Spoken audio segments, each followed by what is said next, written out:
Hey, we're live, everyone. Thanks for coming out to see us. I've got my guest painter tonight. I've got Drew from 1 Inch Heroes. Say hello, Drew. Let them Hello, all know you're Drew. here. Anytime Hello, I am here. now. Okay. I just remember we still got it set up where when you talk, it's still got to take a minute for based on what you say to show your face. So, Oh, okay. yeah. So, Drew, what do you paint tonight? I think I was going to go back and continue working on that repulsor tank that I started last time.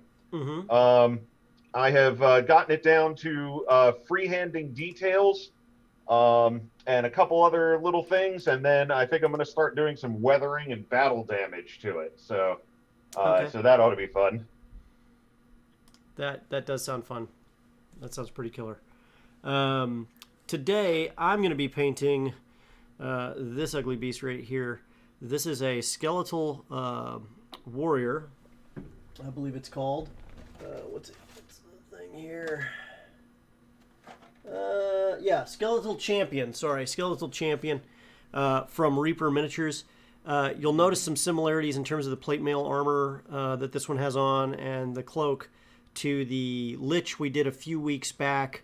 We're going to do this in a similar style so that it looks like it's from the same force and or same group. Perhaps this is a minion that is working with him. He's carrying some kind of magic mace or arcane mace, maybe a sword, and basically this guy looks like a knight that will fight. So I look forward to working on him. We'll do the usual. I'll show you the paints that we're using, and then a little bit we'll have the paint plan up for this bad boy here soon. So anyway. So you were telling me about you playing lacrosse earlier. Oh So yeah, yeah, gosh, I you know, played lacrosse for a very long time, and it has ruined my knees forever. are you so like you almost forgot the show was today. You and I were talking before the show started. Like Yeah. when I pinged you as our usual, because we basically have you on every third week, I think, right now at this point. Yeah, that sounds right. Yeah. But I pinged you and you were like icing your knee, Yeah. and you're like, oh yeah. Oh yeah. Oh yeah, that's right. I got to do the thing. We're usually happier when people are saying, "All right, I get to paint with some people today, yay!" Not, And I was going to use this time to paint anyway. I'm just saying. yeah, Like yeah, I was like, "Oh right, I'm going to be painting with an audience today." Ah, yes, that is the thing that is happening. absolutely. I'll be starting with plate mail metal on the plate armor on this bad boy, of which there is a great deal. So, and I primed this with matte white. Have you seen any? You've been watching any good movies lately? You're usually good for the movie stuff. Oh goodness, I actually watched a terrible movie last night. That's the content I expect from you, my friend. Right, What is the yes. terrible movie? Absolutely. So my friends and I, ever since the whole lockdown of the pandemic started a year ago, Mm-hmm. we have gone online and on Discord we have a bad movie night, Oh, and we have a huge spreadsheet at this point of movie suggestions with their run times and where they're streaming, so we can, or if someone owns them, so we can just pop them in and everybody tune in. And we usually do a double feature each Saturday, and this week we watched Vampire's Kiss, which is an old Nicolas Cage film from 1988, I think, and oh it my is gosh. it is Nicolas Cage at his maximum Nicolas Cageness. Oh really? Full head of It, hair too, I'll bet. it was something else, and we were just watching it the whole time. We're going, "What? What? Wait, what? Huh? This makes no sense whatsoever." And and we started looking up some stats, and we were like, okay, so this was the director's first like feature length film. So one, two, Nicolas Cage apparently went bananas and just went like full method acting for playing an insane person who thinks he's turning into a vampire, Uh huh. and like it was so off the rails. We looked it up, and apparently it's billed as a black comedy, but there was nothing funny about it. And like it was basically like it was kind of haha funny because Nicolas Cage is making some, some funny faces, and honestly, about half a dozen Nicolas Cage memes that you've ever seen on the internet come from this film. Oh, really? Yeah, so it is absolutely terrible. I would not recommend paying for it if you can avoid it. But if you have a copy or know someone who does, absolutely take an hour and 43 minutes out of your life to watch the moviest movie that ever movied.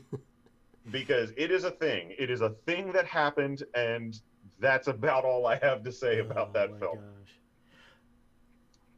Stasia is in chat with us today so far. At least she said hello, so we can see she's there. Hello. I don't call out people who are lurking very often. So, Stasia, awesome to see you. Is that over on Twitch? That's on Twitch, yeah. I should probably open that up then so I could see some videos and such. Or Have people talking. Have you ever seen that terrible movie with Jason Mewes in it as a vampire movie? He's not the vampire. Apparently, he brings this girl home because he's a medic, and he brings this girl home who's really hurting, saves her life, only to find out she was actually bitten by a vampire, and she's slowly turning, and it just it's this guy who really he's really into this chick, but he's and I use the term chick in this case because that's basically Jason Mewes' terms. Right. But he's really into this girl, but at the same time it's like she takes him down this road that just goes he basically has to do more and more heinous things to hide what she winds up doing. Oh. To the point where, well, I won't spoil the ending, but he's got to make decisions. Yeah. That's funny. Yeah. Yeah. And if you know, Jason Mewes from Clerks, Oh, yeah, of course. all the stuff. And Jason Mewes plays some pretty just dirty people sometimes. And it's hilarious the way he does it.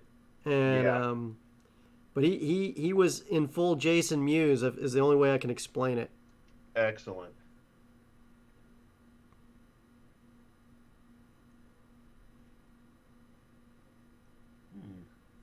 Might be time for me to pick up some more whole red.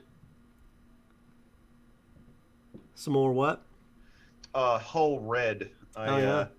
It's the base color for all of my Crimson Fist hands and icons. It's a really good dark rusty red brown that's a good basis for going over a black primer, or in this case their blue armor. And speaking of armor on this tank, I think I had settled on a cool name. What's that? So I know that we had Frank the Tank, and we had Tanky McTank Face or something like Tanky that. McTank Face, and Wheelie Wheelie Deathy Dealy. Wheelie Wheelie Deathy Dealy was a really, I think, a crowd pleasing favorite. It was because of the syllables alone, I think.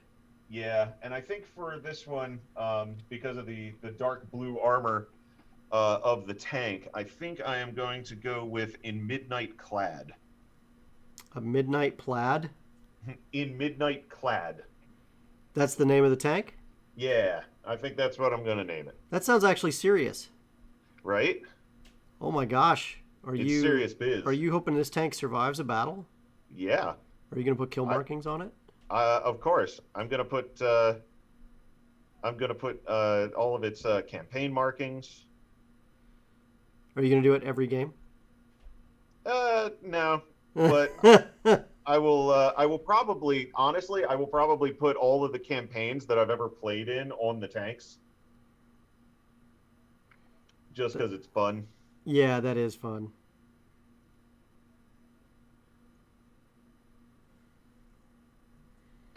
That is a ton of fun. I actually just got to play my first 40K game of 2021 on Friday night. How did that go? Holy cow. I have thoughts about 9th edition. Oh, really? The battles were so bloody Like I was not prepared for how violent the games are now. Like it was insane how much carnage ensued Oh yeah. from both of us playing, and he snuck out the final victory. The last like it ended up 38-28 for victory points, and he snuck out those last couple of points on the last turn, like the bottom of last turn. I get the And feeling that's how a lot of games are going now. that's the thing is I said, it's a lot of fun. I feel like I'm more engaged as a player, Mm-hmm. and I have to do a lot more thinking because I used to be a much more passive player Mm-hmm. where, I like to build my, Crimson Fist gun lines and advance toward the enemy over a mountain of spent brass and empty magazines. Yeah. But And that's tiers not of your enemies. really, that doesn't really work in ninth edition that way. Yeah. Um, so it was kind of an eye-opening experience, and me realizing like, hey, I still have a viable force, but I need to be way more aggressive about how I deploy and how I react and what stratagems I use. Yeah. Um, because it's being sitting back and just trying to get into shooting matches just doesn't really happen anymore. Um, and fighting and killing everything on the table is fine, but if you don't take any objectives or hold any points in that regard, it's over for you. Like I've There is had no friends who, option to just kill everything on the table. right, and I mean you can still win that way, but you still have to play to the objectives. And like my opponent said, he has seen people who got who their army was completely tabled, and they still won because of victory points. Oh really? Yeah, So Tyranid mass attacks aren't always the best choice. actually, melee is where it's at in ninth edition. Like Oh if you really? have somebody, if you have an army that does a lot of choppy chop, you're gonna do real well. So orc armies are the bane of your existence anyway. You know, Orc Crimson Fists and all. orc armies are pretty flippin' savage anyway, but now it's like if they get into combat, I hope you brought an extra pair of shorts. Yeah.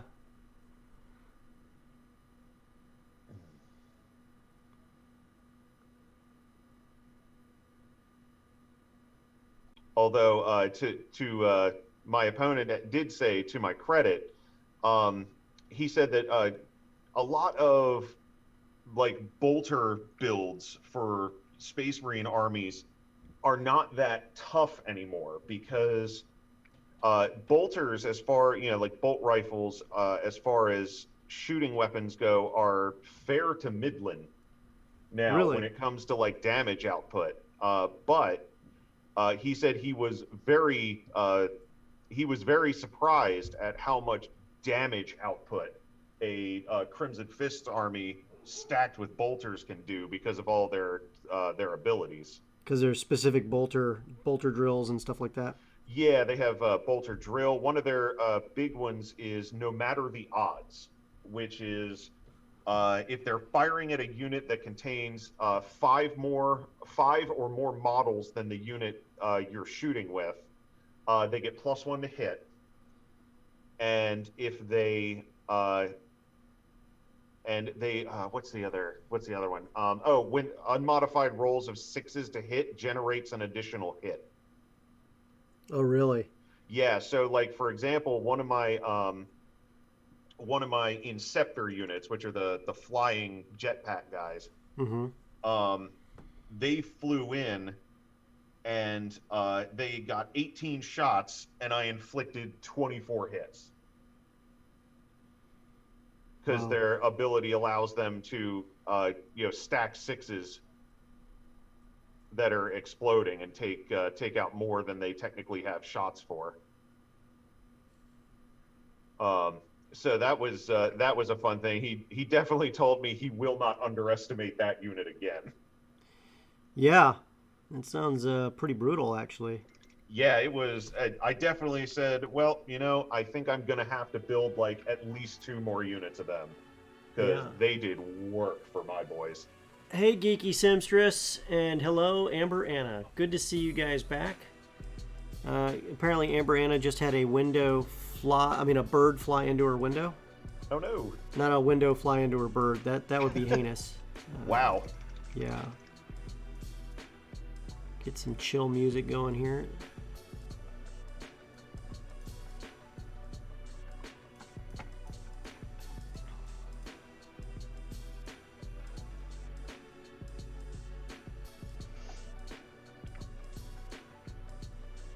I think I went too tall on that paint.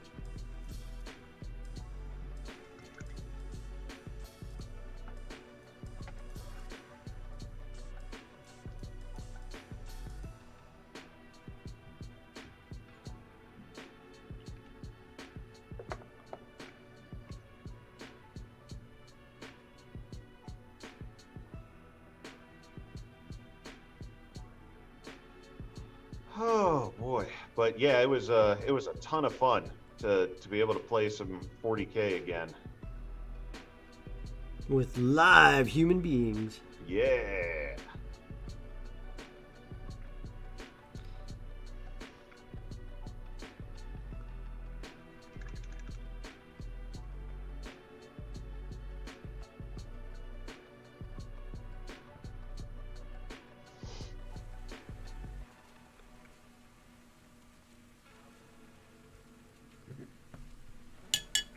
Just a smidge more plate metal. This guy's got a lot of armor on him, so he's actually going to be pretty fast to paint up, I think. Nice. I'm going to have to do some detailing on him, obviously, but... Right. Because you can't just have a single color on a champion. I mean, you could. Yeah, but then you're just phoning it in. Yeah, it doesn't make for very interesting minis.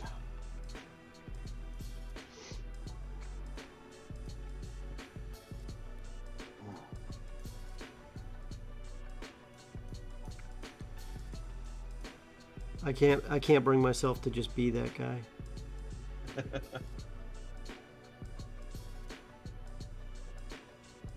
I'll be that guy, but I have no shame, so... I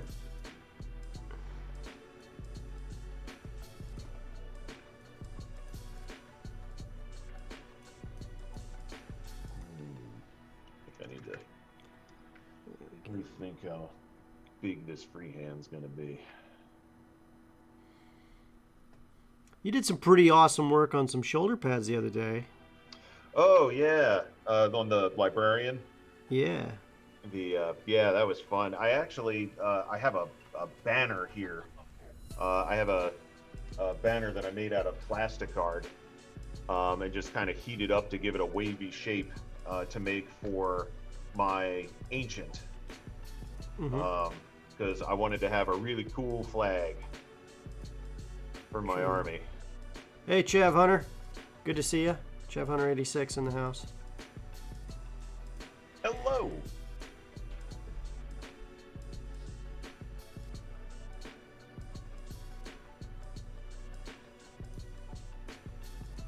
We were just talking about Amber Anna's bird that flew in her window a few minutes ago. Now we're just trying to figure out if a window flew into her bird, too.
start giving myself a couple of like reference points where I need to paint 2.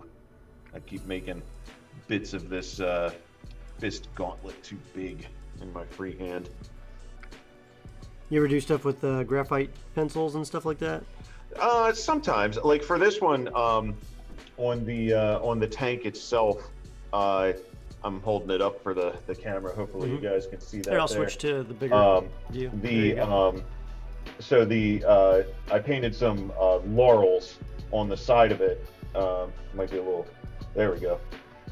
Painted some laurels on the side of it, and I used a paint cap to just kind of get a little circle for the outside, and traced it in with some graphite pencil.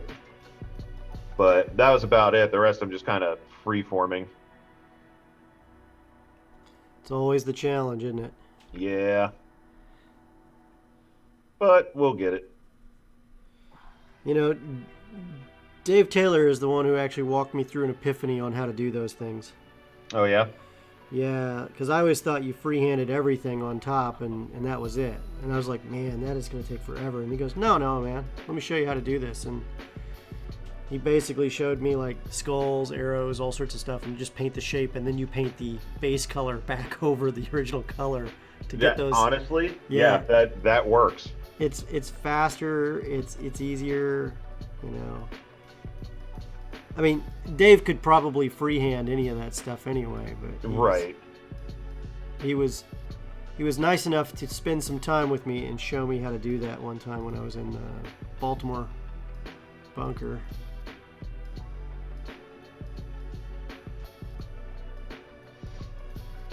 Well, that was nice of him. And I've been doing it ever since. Well, yeah.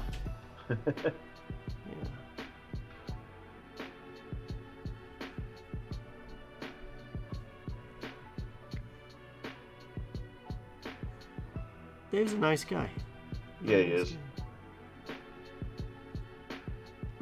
Yeah, I've been a guest on his painting show for a little while. Oh, he's got a painting show up now too? He did through the painting Happy Little Minis. Yeah. Yeah, so I've done some work with him there. If you see him before I do, you tell him I said hello. I will. I actually just saw him last Saturday, as a matter of fact. Where was he? Oh, I don't need to know. He was just down at Games and Stuff.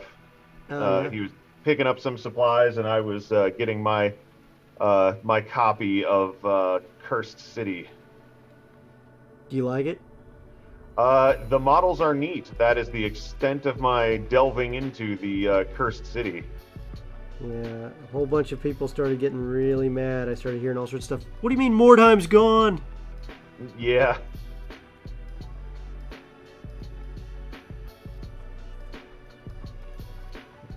Honestly, one of the things that informs a lot of my purchases for, GW games and otherwise is how much double duty the miniatures are going to get for me.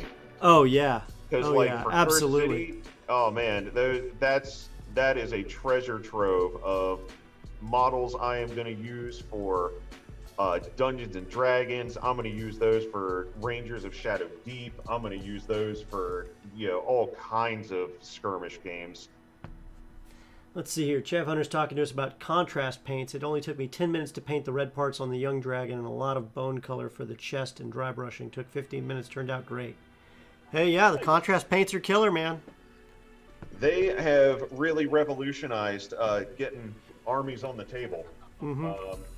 And at first I was kind of skeptical, and then I started using them for certain effects, and they have really stepped up for me as glazes for a lot of things. I use them to glaze over colors a lot because it's a little easier to work with. You have a little bit more drying time if you use the contrast medium, and it works really well just for getting good shade on colors, which is great. Chav Hunter, thank you so much for painting them putting those pictures in the miniatures room. in the Games Tavern Discord. Really do appreciate that. Do you have an Instagram account, Chav186?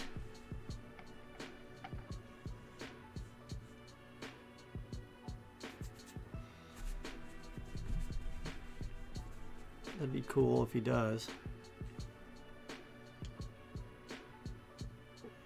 Or a Twitter.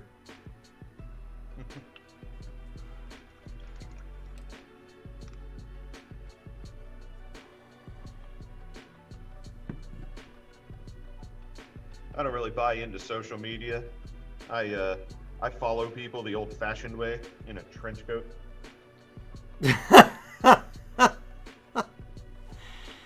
Ah, yes. Bring in the creepy.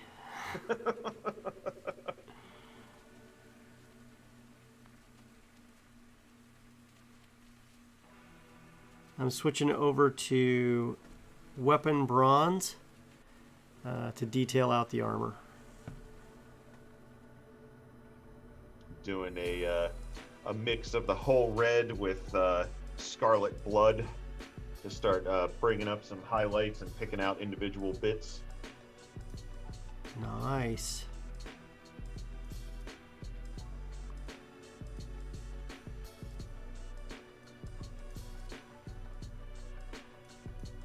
You know, you and I should do a paint competition where you and I like paint off each other.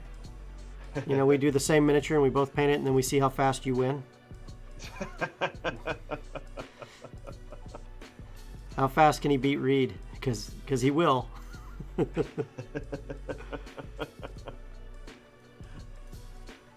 funny.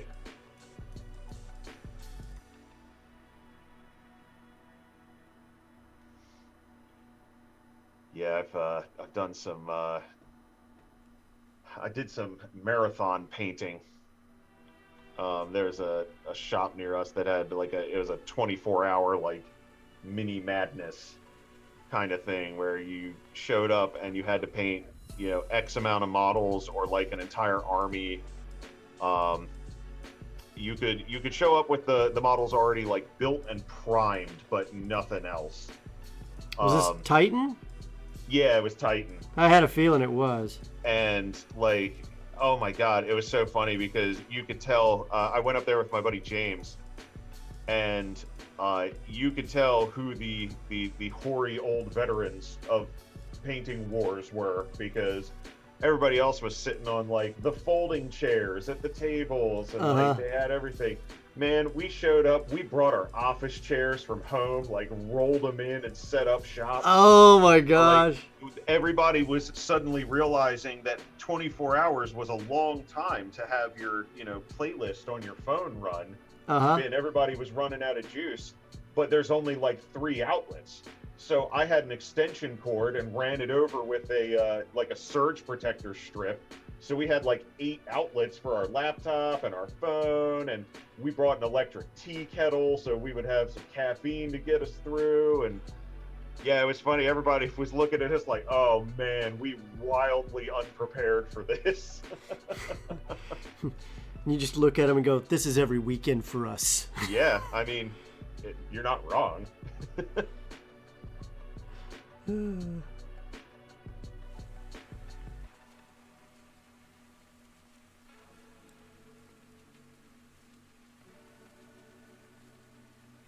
Yeah, that was just really funny to see everybody about halfway through the event start to panic when they realized all their equipment was dying.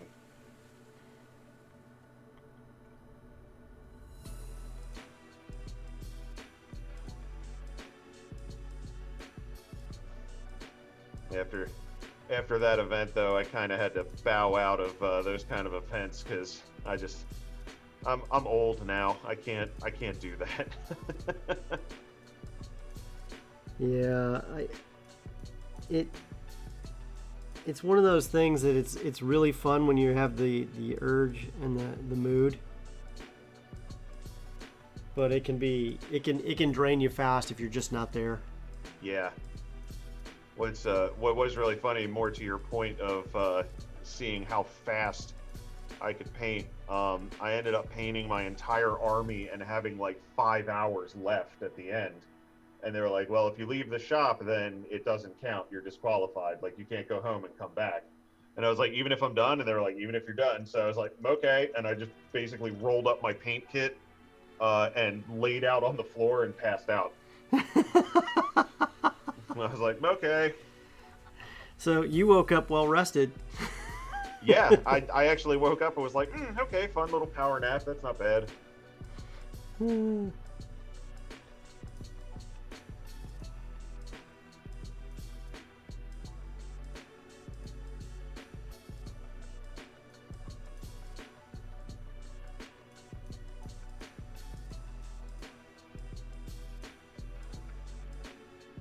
Oh, goodness.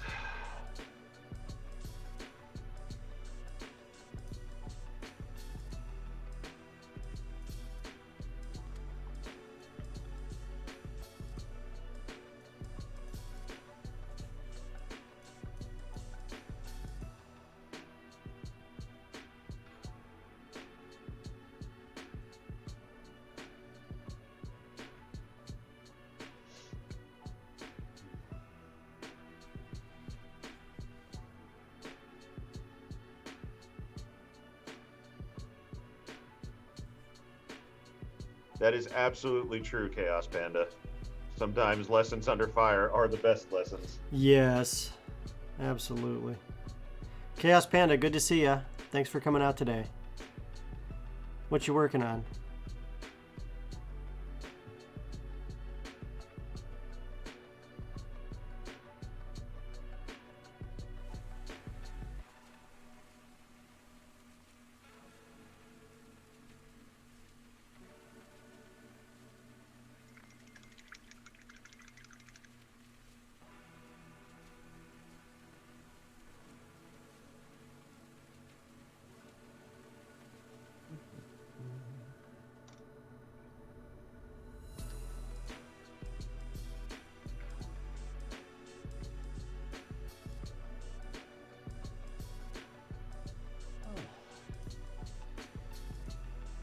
Tell you what, though, I'm gonna sleep good tonight. My word. Did you get your Advil? I did. Did you get your Geritol? Oh, God. Not quite yet. Not far off, though. I'm just waiting to catch you.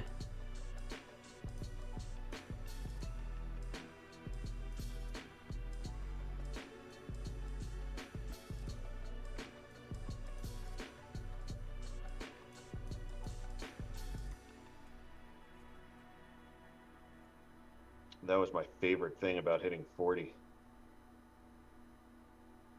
What was that? Good morning. Your breakfast is ibuprofen. Vitamin M for Motrin. Now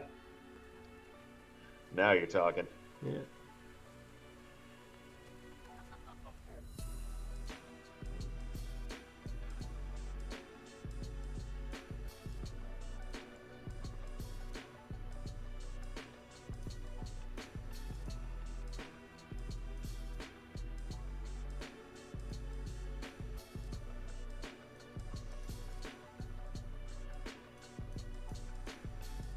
It actually really worked out for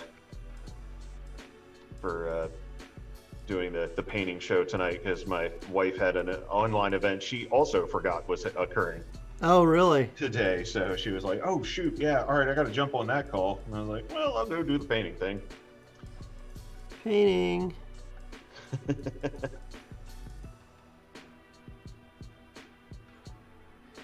You know, it's interesting because your wife doesn't become a paint widow. Like No? a lot of others, like a lot of other wives do. No, she has her own painting station actually behind me.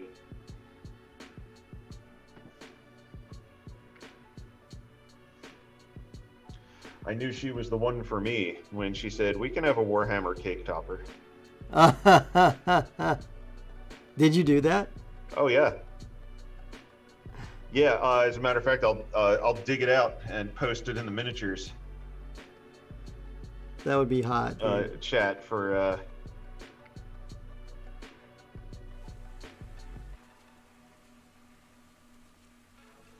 Yeah, that was... I got to make a a Crimson Fist sprinting forward, and a Space Wolf with a chainsword holding hands. Oh, really? Yeah. That is hot. I also sculpted a Tyranid Carnifex, so where it looks like its carapace is covered in roses.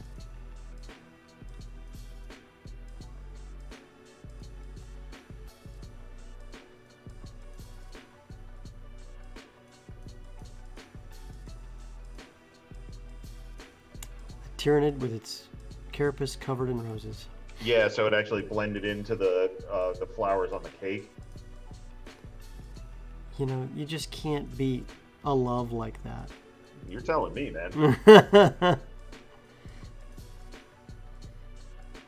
You don't got to tell me. I was there. Don't quote to me, witch. I was there when the vows were written. Yes.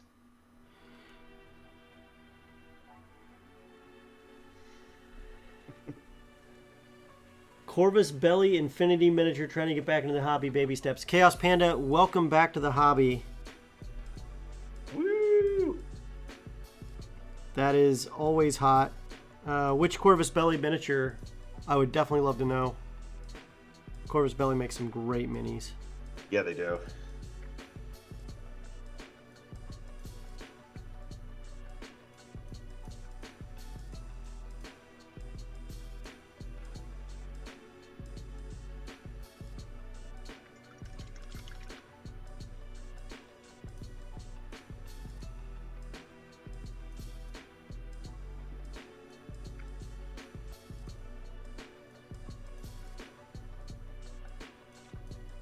I actually have a bunch over here I gotta paint up too. I think it's called the U.S. Aradna Forces or something like that. Oh, yeah. Ariadna. Is it what's the U.S. Forces called? Is that Ariadna? Where it looks like soldiers and stuff like that? Yeah. I forget. It's actually the faction I play, so I think it's the USARF. Something like that. Yeah. Maybe it's on the base. I don't know. No, it's not. But I've got, a few of them. They're pretty hot minis. Yeah, agreed. I have a whole bunch of them. I picked up. They had a box set. It came with a flamethrower guy, a recon guy, and four members of a fire team. Yeah, So, I know that kit. Yeah, it's pretty good kit. The miniatures are all very characterful, which is why I like it. Yeah.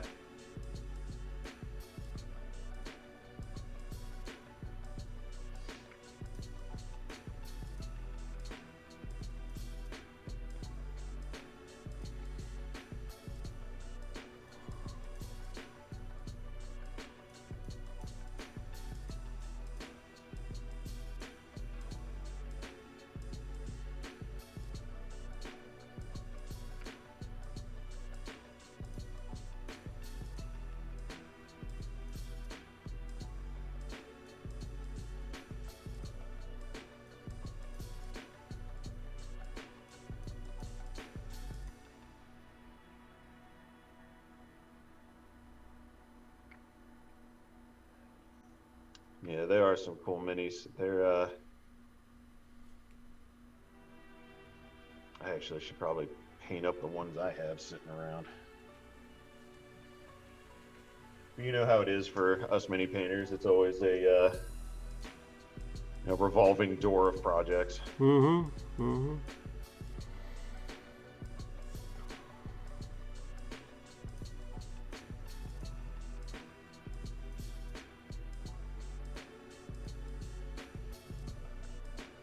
Usually of our own making.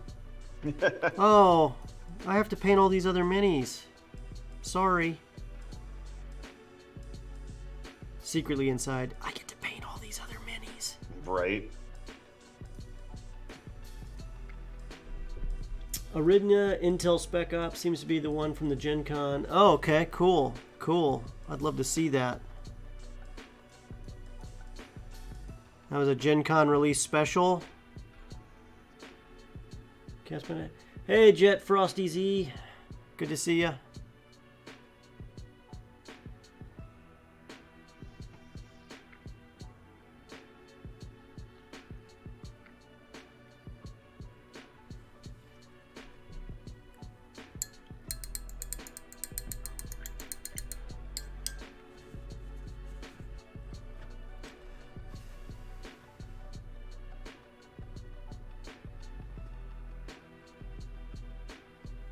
Yeah, I think it's ready. So now what I'm going to do is I'm going to hit the skull and the armor with dark tone, or strong tone, to bring it up. Natural law, if you have more painted minis than unpainted, a new black hole appears somewhere. I don't know about the black hole part, but I do know that as long as I have unpainted minis, I will stay alive. I'm pretty sure that's like, that's law. Yeah, but the black hole, I can work with that. Thank God I have a closet full of like quite a few years of hobby as well as time working for Games Workshop.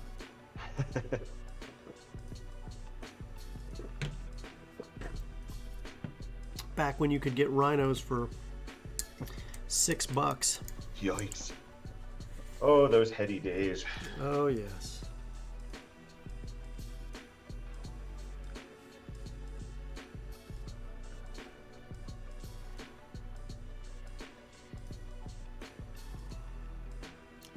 So much dark tone, so little time.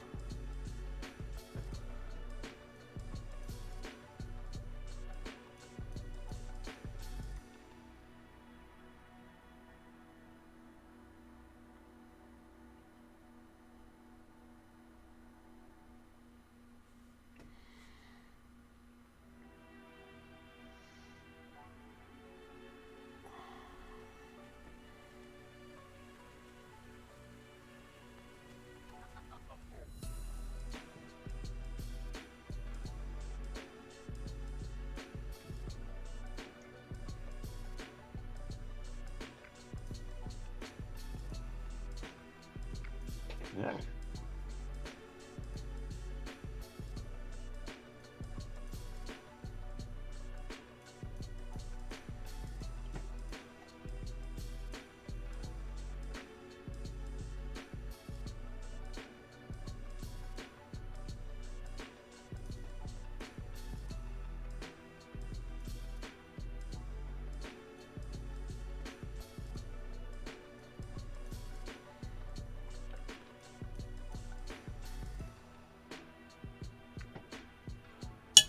You know what? I almost forgot to do something.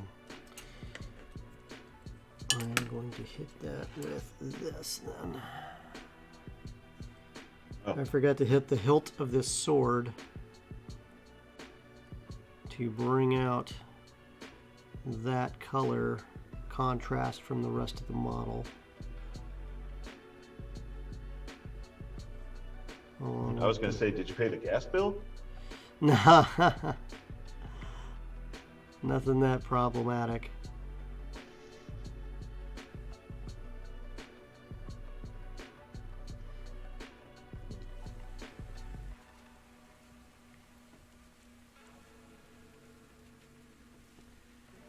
Natural. So, Jet Frost Z, what are you painting? If you're still there, hit us up. Let us know. If you guys have Instagram accounts, you can post pictures of your miniatures there. Yeah. Yeah, we do love us seeing some pictures of hot minis. Hot single minis in your area. How did I know you were going to take it in that direction? But they are not interested.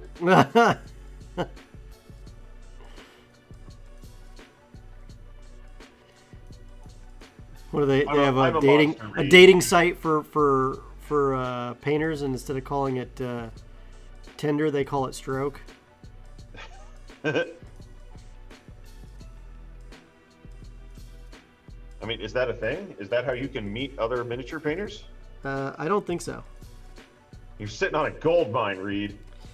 You know, if only I was a programmer.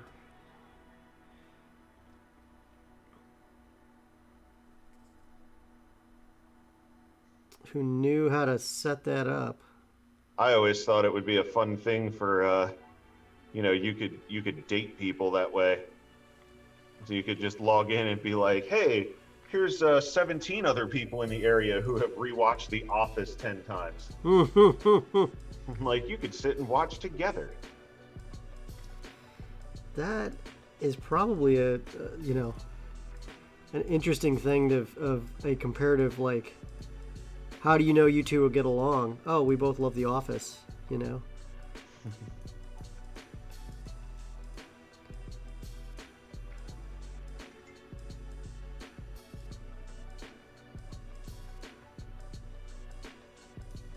Alternatively, they could be like, are you okay? You've watched this series like 4 times. It's The Office, dude. Michael Never Scott actually is my watched it. hero. Whenever I'm worried about what I should do, I think, what would Michael Scott do? And I don't do that.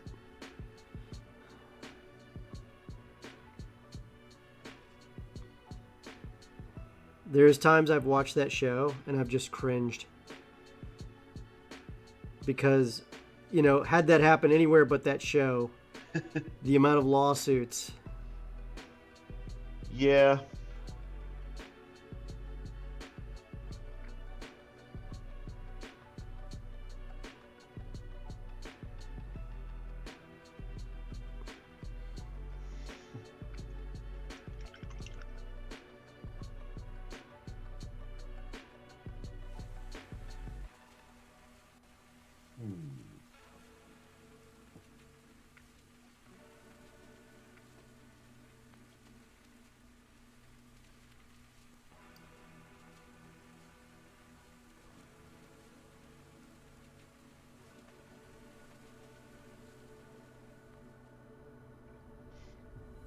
Thanks for texting me the reminder about, hey, we're doing a show tonight. Well, it's kind of how you tell people, get ready. Strap in for adventure, folks. We're painting minis.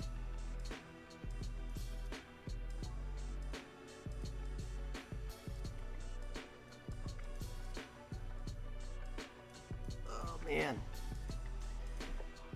Boy, I can't wait to spend like 20 hours on this freehand only for this tank to get blown up in the first turn. Is painting minis as painful for your neck as it looks? No, it's not painful at all. It's not even hard on my neck. Because I'm in a position where I can actually see the mini. Yeah, and I sit up at my desk and put my elbows on the desk, so I can hold the miniature up at eye level, and that helps prevent a lot of neck strain from like bending over and looking down at it. But thanks for reminding me. Now I'm going to be conscious of my posture. That's what I'm here for, buddy. I'm talking to Sinspawn over here. Yeah, him too. You're welcome. Yeah, Sinspawn, it's absolutely good to help give us a posture check every now and again. So definitely keep doing it. We need more like you. You paint any miniatures, Sinspawn?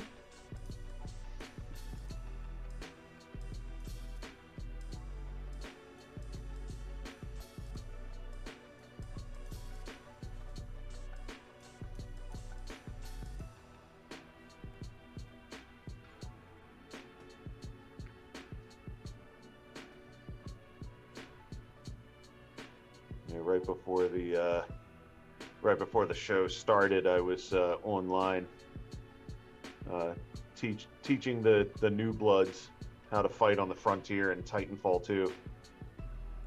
Were you teaching them, or were you just having fun at their expense? Oh no, I was owning them. Okay, that's what I was doing. Right, sorry, not instructing.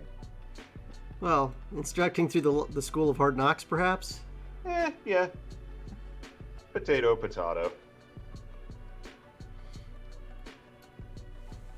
Yeah, it's that's one of my favorite games ever because, parkour with giant robot friends. What's not to like? Yeah. And it just went on sale on Steam. Oh yeah. So and it hasn't been available on Steam for a long time. So every time it has like gone on sale or been announced that there's a thing going on with it, it always brings in a whole bunch of fresh blood. And like a shark in the water, I'm drawn to the fresh blood. On the one hand, it makes complete sense, like waiting for deer to come to water, and on the other hand, it makes you just a terrible human being. You don't have to tell me. I'm a monster. You knew what this was. Reed, how long have you known me? Long enough to know you're a monster. Really, this is your fault, honestly. Mm-hmm. Hey, man, you came into the store.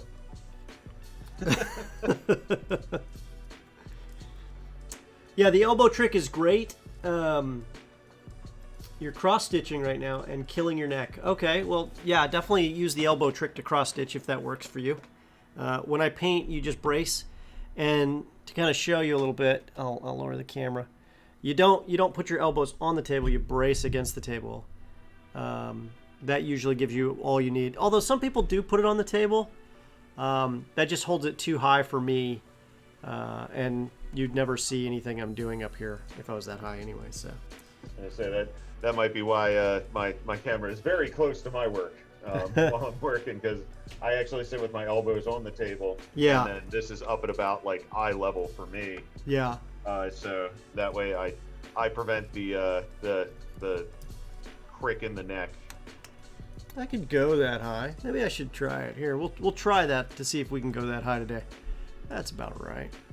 The only problem is it's about also height and availability. Let's see what we got here. Boop. Yeah, I could probably do it this height. Let's see. Got to scooch a little closer to the table if I do it then. See? What have you done to me? I've given you a good habit for life, Reed. Stop it. Stop it, you. I like to imagine, you were like, hey, you came into the store. That is true. I kind of like to imagine I showed up like Stitch and Lilo and Stitch. Yeah, yeah. Send me a painter. Send me the nicest painter you have. And then there's me, demonic cackling. No. You are not the nicest painter ever.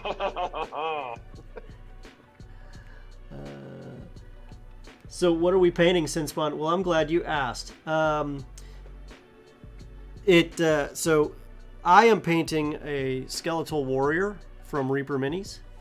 I am on step 3, so I started with plate mail metal.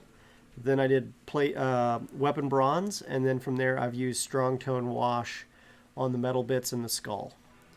And then before all that, I primed it before the show in matte white spray primer. So, and then, do you want to give them an update on what you're painting, just so that people who are just tuning in for the first time can? I am painting a Space Marine repulsor tank in the colors of my chapter, the Crimson Fists. I'm doing the freehand on the side of their chapter banner with some laurels. So that's the honorific, and maybe I'll do some scroll work on the front of it so we can give it a name.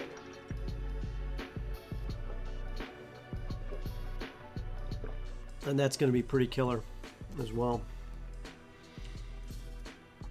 And this is the second time you've worked on this on this show. You're putting a lot of love in that tank. Yeah, man. I feel like I'm finally at a skill level for my painting that I can paint the army that I want. Like I've painted, I painted my Crimson Fists for probably going on 20 years, maybe a little more at this point.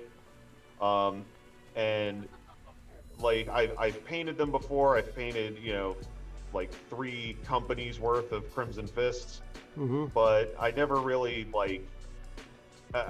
sat down and said, you know what, I'm just going to make this a showstopper army. And now I feel like I'm finally at that point where I can paint quickly and well enough that I'm going to end up with the army of my dreams, basically. Well, So I know I'm, you know reds and blues. yeah, I'm taking my time and doing a lot of things, doing a lot of fun things, like a lot of conversions in my force Mm-hmm. and custom things. So like I'm doing freehand on this tank, so it looks like a like a really cared for artifact. And I have a banner that I'm going to be doing next.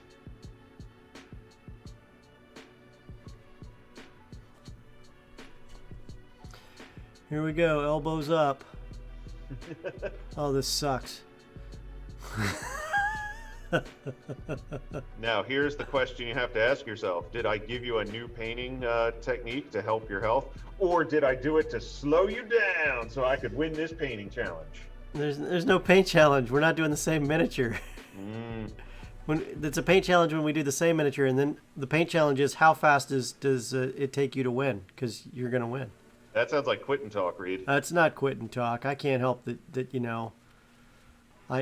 I was taught from a long time ago to make sure that your customers and your guests are always winners. Well, I do. By the way, if none of you have played a game of 40K, one of the funnest people in the world to play with is Drew.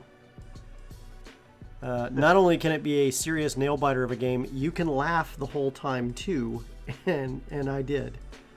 So, yeah, I like to have fun, man. I like to throw dice and have a few laughs. Like, 40K will forever be the pinnacle of beer and pretzel games for me. So, like I don't have it in me to go be like a hardcore tournament champion. I just, I don't chase the meta. I just like to paint fun units and,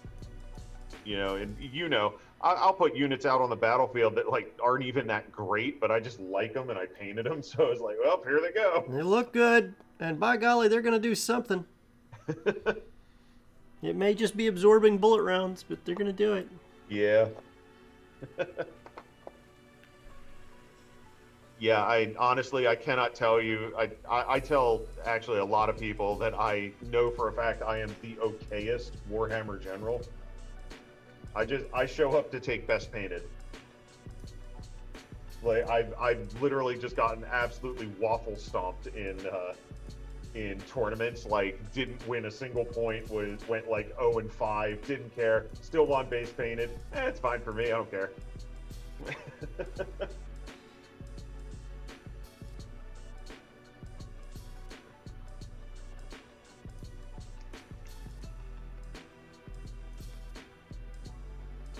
These Sim Spawn, these are actually going to be used. My tank is actually going to see battlefield action. I am actually painting this for my army. And based on the question, he's playing a game called Warhammer 40,000 with his miniatures, with that particular tank. And to answer the question about this one, yes, we also do play games with them too. I play Dungeons and Dragons with these miniatures sometimes, and sometimes I just use them for show because they're great fun to paint.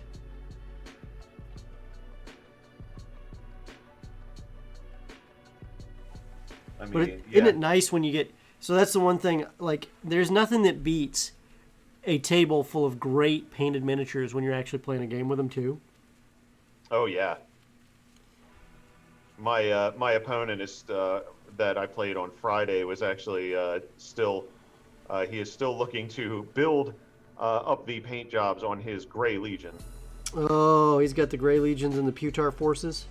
Yeah, but the thing of it is through this through the pandemic, I've actually been having like some online like painting sessions with him, and teaching him some tricks and encouraging him. So he's actually gotten quite a few pieces done in the meantime. Like his commander is done, his dreadnought is done. He's got about half of his vanguard units are painted. Oh man, he's cooking. So, yeah, and like one of the things we were actually talking about last night, I was like, why don't we make that a hobby goal for you for 2021? Is just to get at least your Crusade force painted and based. Mm-hmm. You know, don't need to do your whole army, but let's work on doing as much as we can, so you end up with like a viable painted force. Yeah. I mean, chunking it down as a project is the easiest way to get it done. Like, Yeah. build your army on paper, then start building your units. Mm-hmm.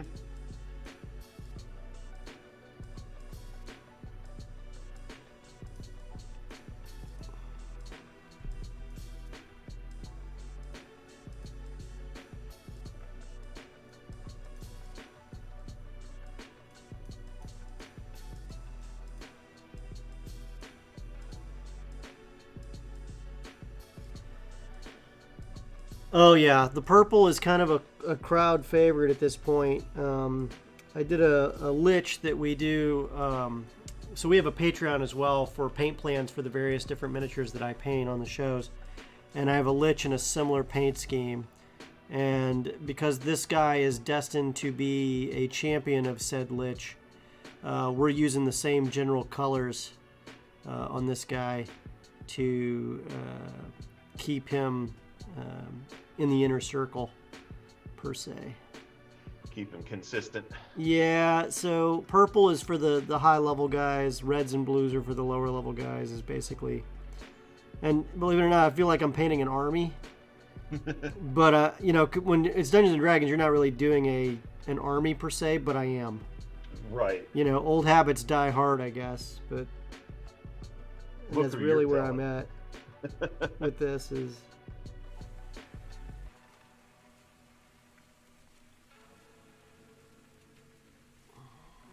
Yeah, I totally get that. I started doing that for the skirmish game Rangers of Shadow Deep.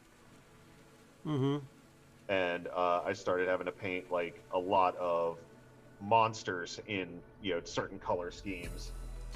And so I feel like I'm sort of painting an army, but also kind of not. Mm-hmm. Like the only army I remember back in the day that you could totally get away with every single member being unique and special was a Bretonnian army, because they each had their own shield, they each were a knight in their own right. Right. And then you had the archers, the commoners who got basically drafted into whatever Bretonnian army was fighting at that particular moment. And those poor schmucks, looked like rabble. If you painted them right. I always thought the Bretonnian, like men at arms and bowmen were always some of the like most unique and flavorful kind of units for that army, just because they were they had some really fun little sculpts for them. Oh, they sure did. And I always enjoyed, like, what, this is exactly how a commoner would go to war in those times. Like, some of these guys don't even have shoes. Yeah, I know, right? Isn't yeah, and I was like, oh boy.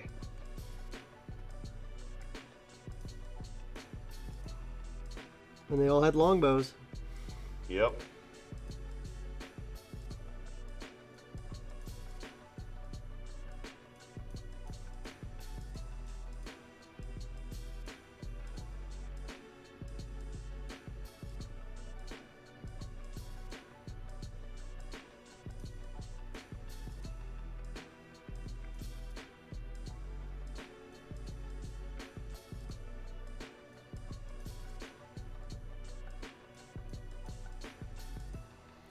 And in case you're wondering, I'm doing multiple thin coats. So if it looks like the color is really thin, it's because it is.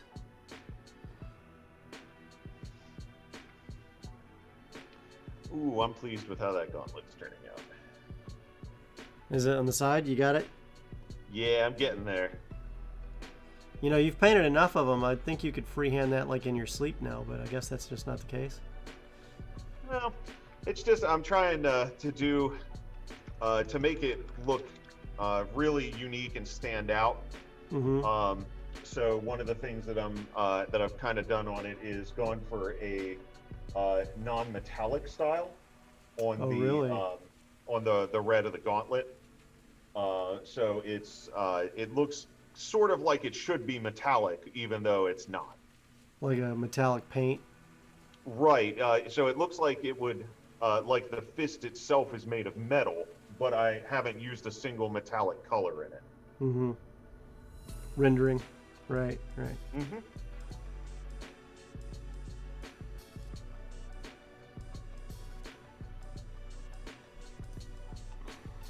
And of course, I will post pictures in the miniatures chat once I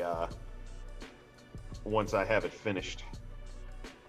You still have commissions open right now? I am pretty much always taking commissions. In fact, I have unless I'm like going away on vacation or something, and I have actually recently taken on an apprentice to help out with some of the commission work. So yes, feel free to reach out for commissions, because I will definitely need some training grounds for him.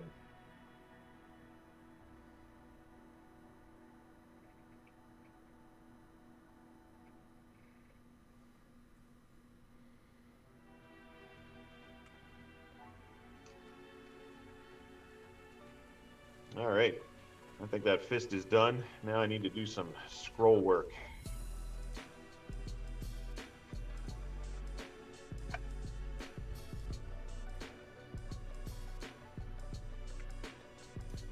I think we need to put something on the back that says, "We break for no one."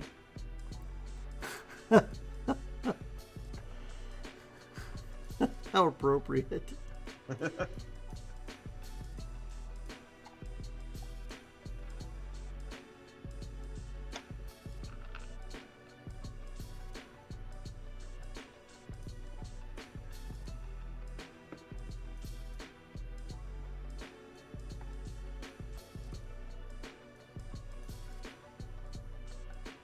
Horn broken, wait for reload.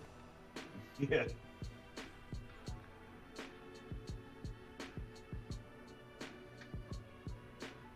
I think one of the best things about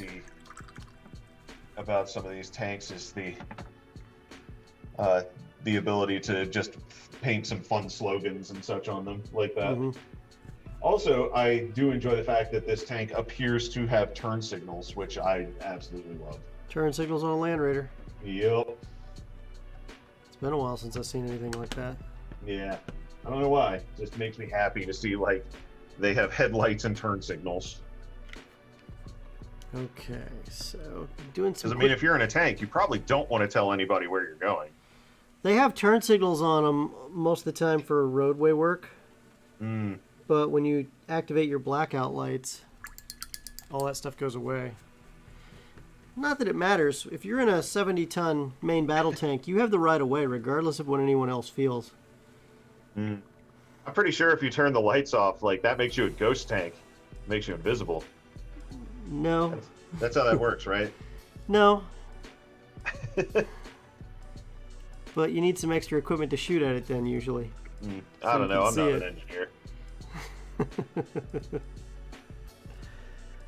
Let's see here. Are there like painting kits for beginners, and mini included? And if yes, do they have any recommendations? Yeah, as a matter of fact, there's the new Red Slod kit from Dungeons and Dragons. There's any number of beginner kits from Games Workshop. Basically, any major miniatures company is going to have a paint kit, basic paint kit. Reaper Minis has some good ones, but you know, if you're just getting started, Games Workshop is an amazing way to start. They've got some of the best miniatures out there.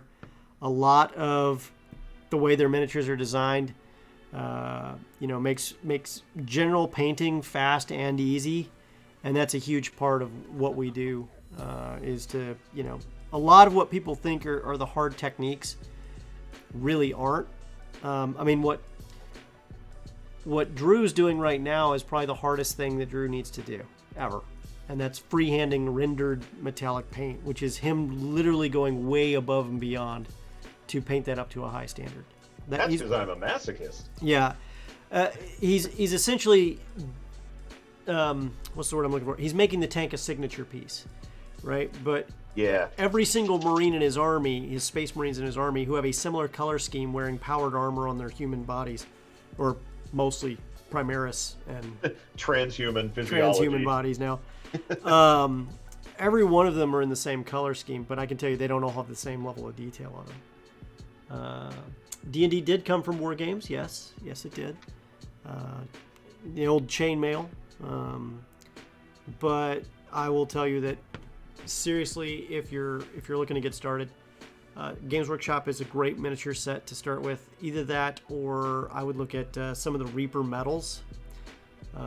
They're fantastic. They don't require the same level of pre-work to make it work. This is a Reaper Bones miniature, so it's used a LDPE plastic, so a low-density polyethylene plastic. So it can be a little bendy, and it has mold lines on it and stuff like that.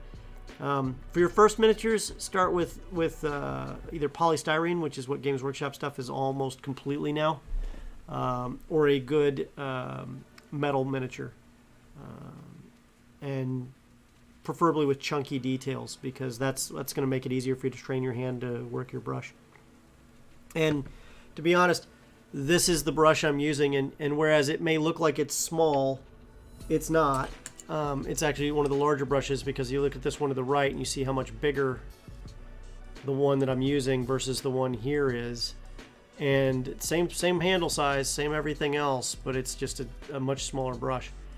The term is often used, the bigger the brush, the bigger the vision. So, there are times I will break down to that smaller brush, but I will do that as a last resort, not as my first choice. Games Workshop is very expensive, so remember that before you do Warhammer 40K. Yeah, it can be expensive, but then again, you're paying for quality there. You will not find a better quality made miniature. And I'm painting Reaper right now, and I love Reaper. But I paint Warhammer 40,000 stuff too, and I'm telling you, when you're talking about just a miniature to paint, Games Workshop makes, hands down, some of the best high-quality miniatures anywhere. And then if you're looking for just great miniatures that you can paint up to a high-quality standard, if you got just a smidge more skill and time, Reaper, Infinity? Infinity's good. What else? What else is good out there right now? Malifaux? Malifaux's got some fun stuff.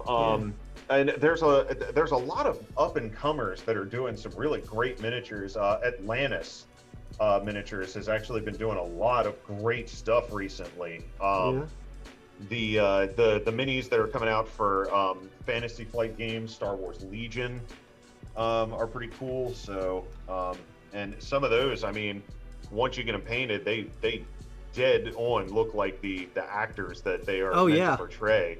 The Lando one especially was impressive that they just came out with. Oh yeah.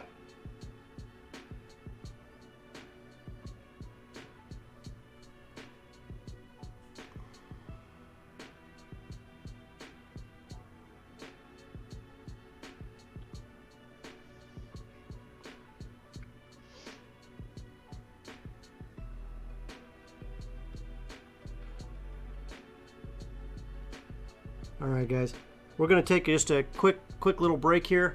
Oh, then there are the resin 40mm and busts, but those are a bit more art than gaming. Yeah, they're definitely art. 40mm busts are some gorgeous miniatures, or 40mm miniatures are gorgeous. They can be used for some games. Oh yeah. Malifaux's 32mm, if I recall correctly. Give me my good old 52mm Inquisitor game pieces. I think those were 54. Or 54, yeah, 54. Yeah, 54. Yeah, I still have one of the, was it Artemis? Inquisitor yeah. Artemis? I still have one of those, and he is a miniature that I keep using as a gauge for my painting skills. Because every few years I strip him and paint him again using all the new techniques and stuff that I know now. And so he's been a fun metric to see like over the years, just because A, he's a big Space Marine model, which is always fun to paint. Mm-hmm. You know, and B, I get a chance to test out a whole bunch of new techniques and stuff on him, and then, you know, put him back in the display case for another couple years.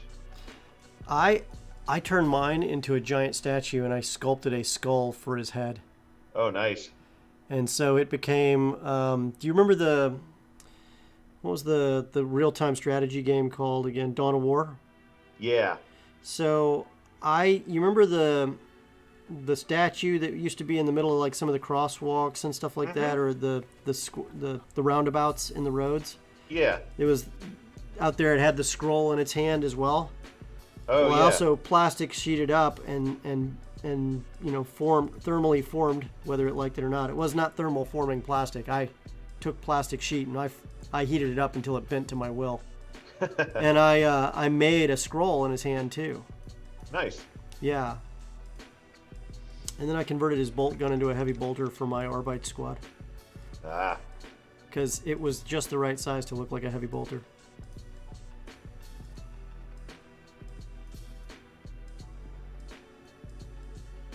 And I have the Arbite's 13th Precinct House. Oh, do you really? Yeah, that's what I made. Oh, that's nice. Because I'm a nerd. Oh, you're in good company. Yeah.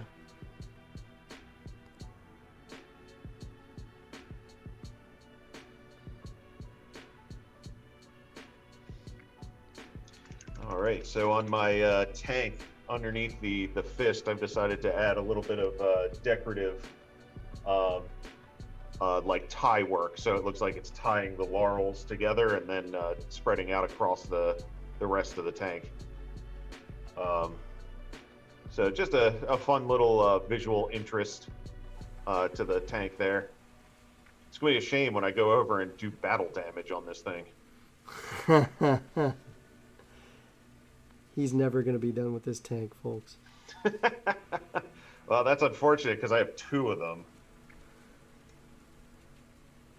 I got this one and the Executioner variant. I've got to get my Thunderhawk done still, and I'm now like getting tempted to do it watching you do your tank.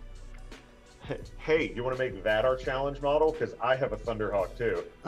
Mine is already painted, kinda. You know what? That's fair. I'll give you the handicap. No, it was painted 2005. So, painting skills. How old then? I mean, my painting skills weren't bad. They weren't great, but they weren't bad. And then my wife, now ex-wife, broke it in the closet. Oh. Yeah, and she didn't tell me about it. Your first war game was a 15mm Vietnam. 15mm Vietnam, Chaos Panda.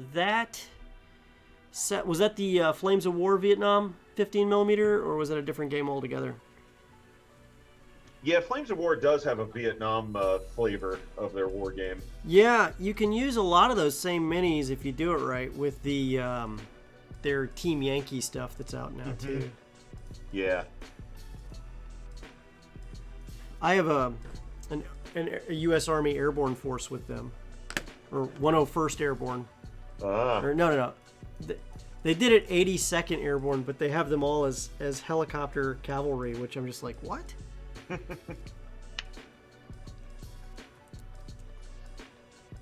then they have Sheridan tanks now, which is a win.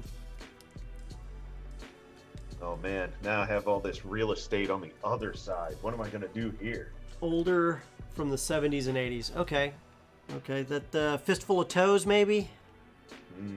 Fistful of Toes was a good war game back then that had a lot of that stuff. I don't think I'm familiar with that one. Fistful of Toes was a great. Well, you could also do it in 6mm or whatever it was. There was the slightly smaller scale that was being done by another company out there, and The only problem was it was so small that it was very hard to do anything besides battalion on battalion engagements, it seemed like. Ah. But you had miniatures for every tank. It was 6mm, I think. Oh, wow. Essentially it's the same scale as what was Epic 40K. Yeah, I actually still have some of those laying around. Yeah, so you had tiny Abrams, tiny Apaches, tiny Cobras. And I can't remember the name of the company that makes them, but it was almost impossible to get them fast. The only time you got anything fast is if you caught them when they were at a miniatures convention. Yeah, that sounds about right. Okay, so switching to Oozing Purple to do a quick highlight. Delicious Oozing Purple. Yeah, hey, I forgot. We need to take a quick break. Yeah. So, guys, we're just going to take a quick, 3 to 5 minute break. We'll do some stuff from our sponsors and stuff like that, too. And then when we come back, we'll be on the second half of our show. So, see you soon.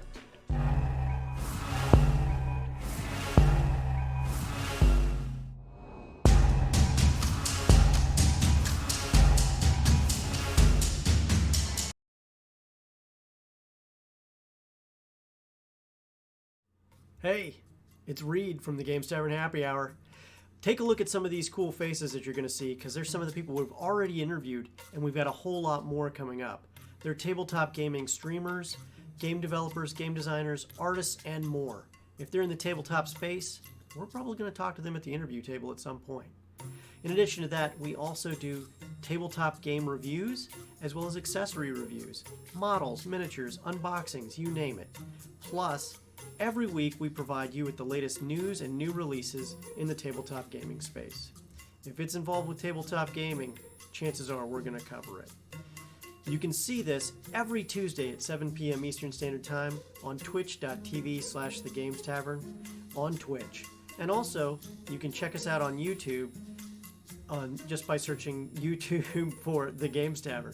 We'll see you next week at The Games Tavern.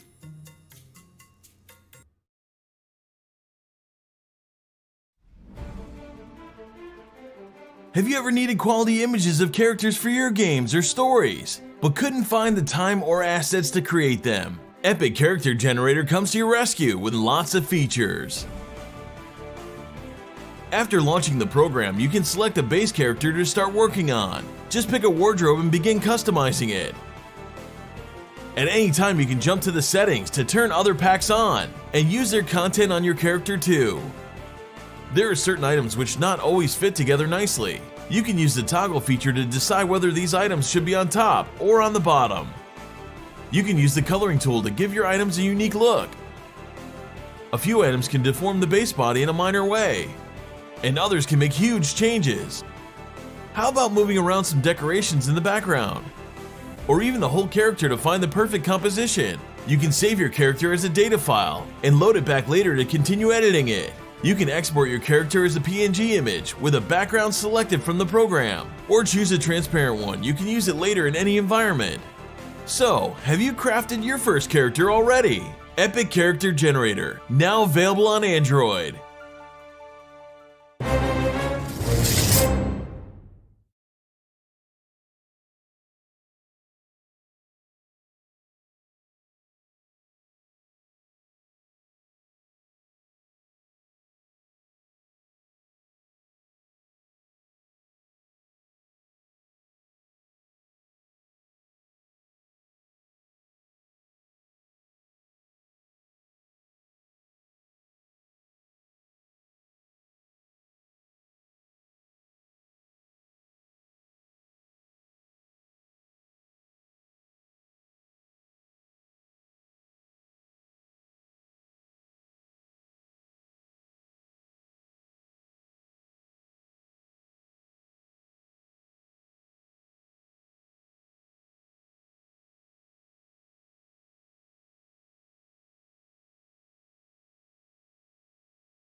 And we're back. Thank you so much for hanging out during our break. We're going to kick right back in. To kick it off, we're going to kind of switch out the music a little bit. Here we go. Let's see here. Got a lot of progress done on this guy. Now to get that highlighting done. Nice.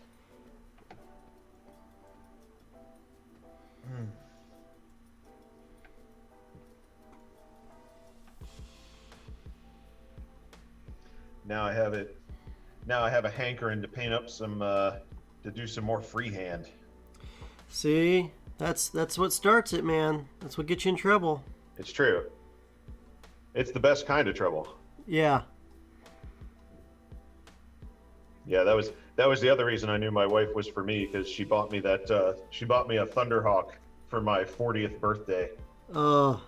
Which, because she was like, it's a big milestone birthday, and it's in the middle of the pandemic when nobody can do anything, and also it's a model that I've been looking at for something like 30 years. Ever since I was a little kid and started painting miniatures, I was like, I'm gonna get me a Thunderhawk one day. That was my end of deployment present to myself once. Oh, nice. Yeah. Hey, look, you came back with all your fingers and toes. Here's a Thunderhawk. Whee! Yeah. Celebrate by painting stuff. Pretty much. I mean, there are worse ways to celebrate. Yeah. Like that time that I got so drunk and woke up in a hotel in New Jersey dressed as a flight attendant. I'm not sure what game I was playing, but I'm pretty sure I won. Yeah. And the video luckily was destroyed. Of you winning. I'm really glad that I'm really glad that I lived and did stupid things in the time before everyone carried a video camera in their pocket. Yeah. See, that's the thing. Like, you see everybody getting riled up because such and such kid did something stupid. Now, there's some things that are reprehensible and should never be, taken Right. lightly. But every kid is going to screw up and make a mistake. But now they have to live with that forever. It's horrible. You can't grow and learn from it because and have people forget about it because they're just going to remind you over and over again. It's terrible. I think that Andy Warhol was right. Everybody was going to get their 15 minutes of fame in the absolute worst, nightmarish way possible. Yeah. On the other hand, we have cool Twitch shows. Yeah, So, that's true. That is know. true. I mean, there's the opportunity to create content that no one else would ever see otherwise. Exactly. Which has been really nice.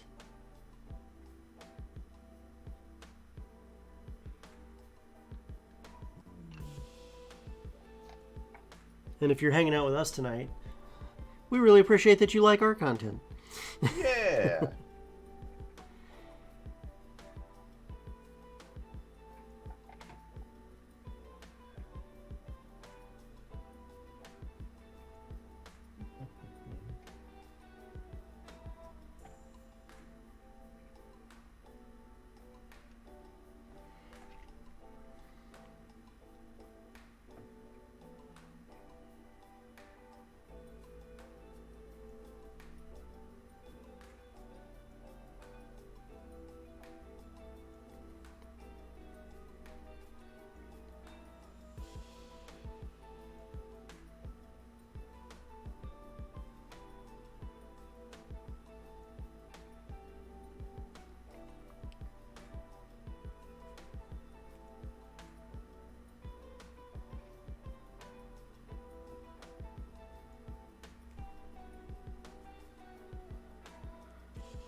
Oh, it's my least favorite thing to paint of all. What is? The caged headlights on these Space Marine tanks. No. Not super fun for me.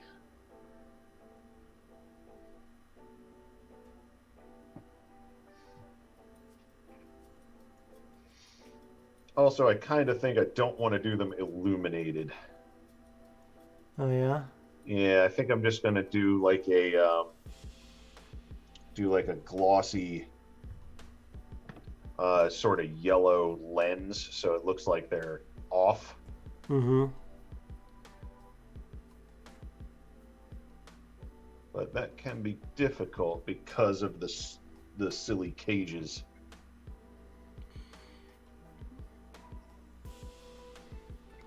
I mean, I get why they're there, because, you know, you got stuff blowing up and hitting your tank. You probably want to make sure your headlights stay protected. Yeah, I tell you, so that's one of the few times I violate my rules about painting metals first.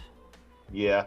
I will do the headlight, then I will do a gloss coat, and then I'll paint the metal over the cage. Yeah. And the reason I do the gloss coat is it makes the lenses look a little more glassy. Yeah. Yeah, I've actually done that on the sensor lenses that are next to the headlights. Yeah. And I am just noticing now for the first time, I think I put them on the wrong sides, but oh well. It's all relative. It's a Space Marine tank. I don't think there is a wrong side. Yeah, that's fair.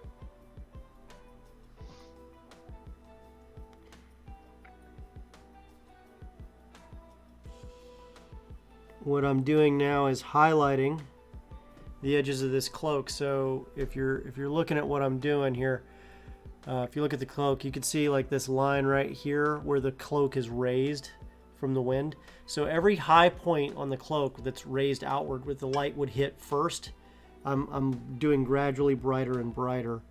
And I'm doing it with very, very thin coats of paint over and over and over again. And I'm okay with this being a little bit thicker because I'm going to do a third highlight of an even brighter color here in a little bit. So,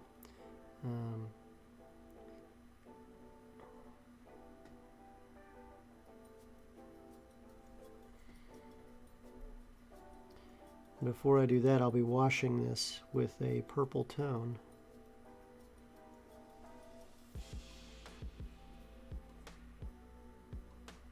And that is all of it.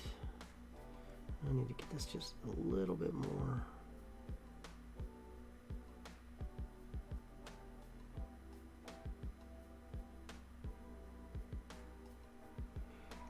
And also by going thin, there's less of a line that's noticeable with the color change. It bleeds in. I went thin, but I just started shaving my head.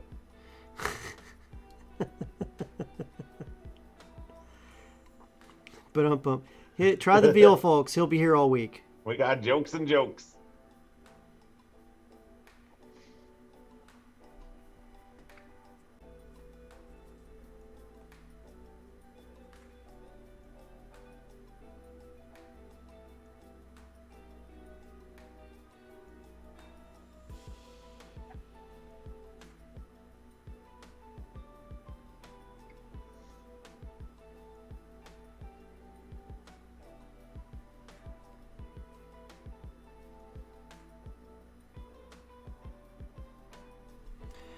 All right.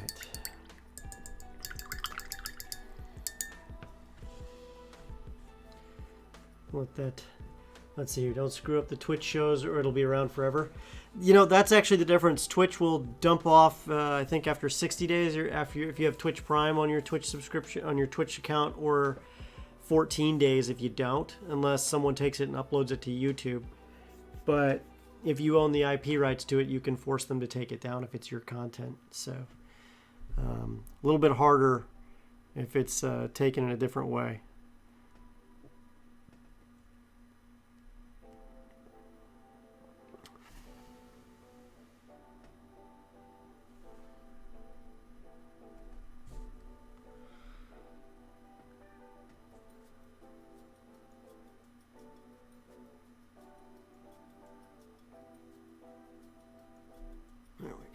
A little touch up. Now I'm going to let that purple dry for a little bit, but you can see the highlights in the purple robes a little more. It's wet, so it looks glossy. Once it's dried, it'll be flat and matte, so it'll look a lot more like a cloth. But you see the different colors now as it starts to go. And to try to speed this up just a notch, we're going to break out the magic tool, the USB fan. Reed's special cheating tool for getting painting done fast. And getting those silly washes done. I hire somebody with a fever to yell at my pieces.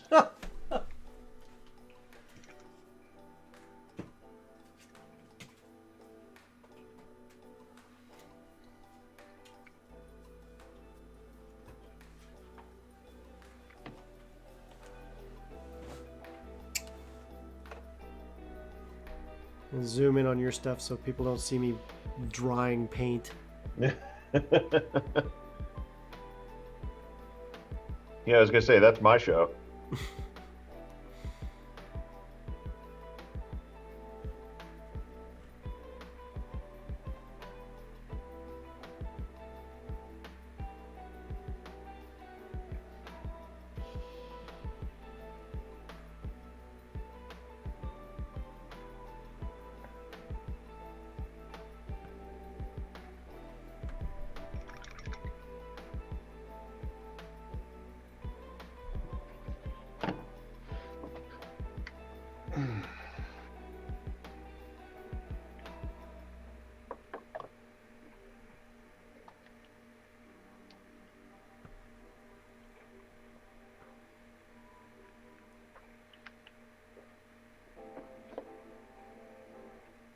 Is that a paint palette of your own design, or a wet palette of your own design? This is actually the Army Painter wet palette. Oh, okay. Someone just asked, does glow-in-the-dark paint ever get used? The answer is yes. Yes, it does. And with their different degrees of awesomeness, depending on how much time you've had to work with it. That is true. I have actually painted some old D&D ghost miniatures in them, and if you are fortunate enough to have a like a dining room where you play that has a dimmer switch, you can turn it down for extra spooky playtime and have your glow-in-the-dark ghosts encircle the party. Yep. The other thing you can do if you just want something to look like it glows, because the glow-in-the-dark paint is cool when it's dark in the room, but when it's light in the room, it really doesn't do much for you.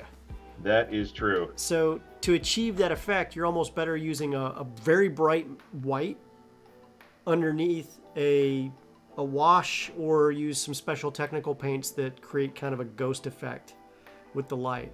Still, you want to put that over the white if you can. That is probably the easiest way to achieve that effect in a way that looks really good.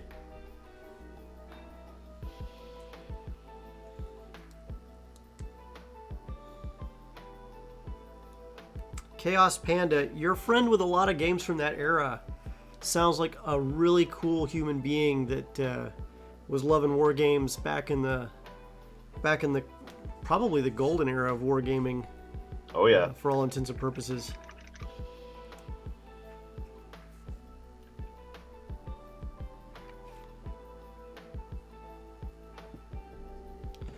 All right, I'm using. I saw a review of one of those old games. It was, I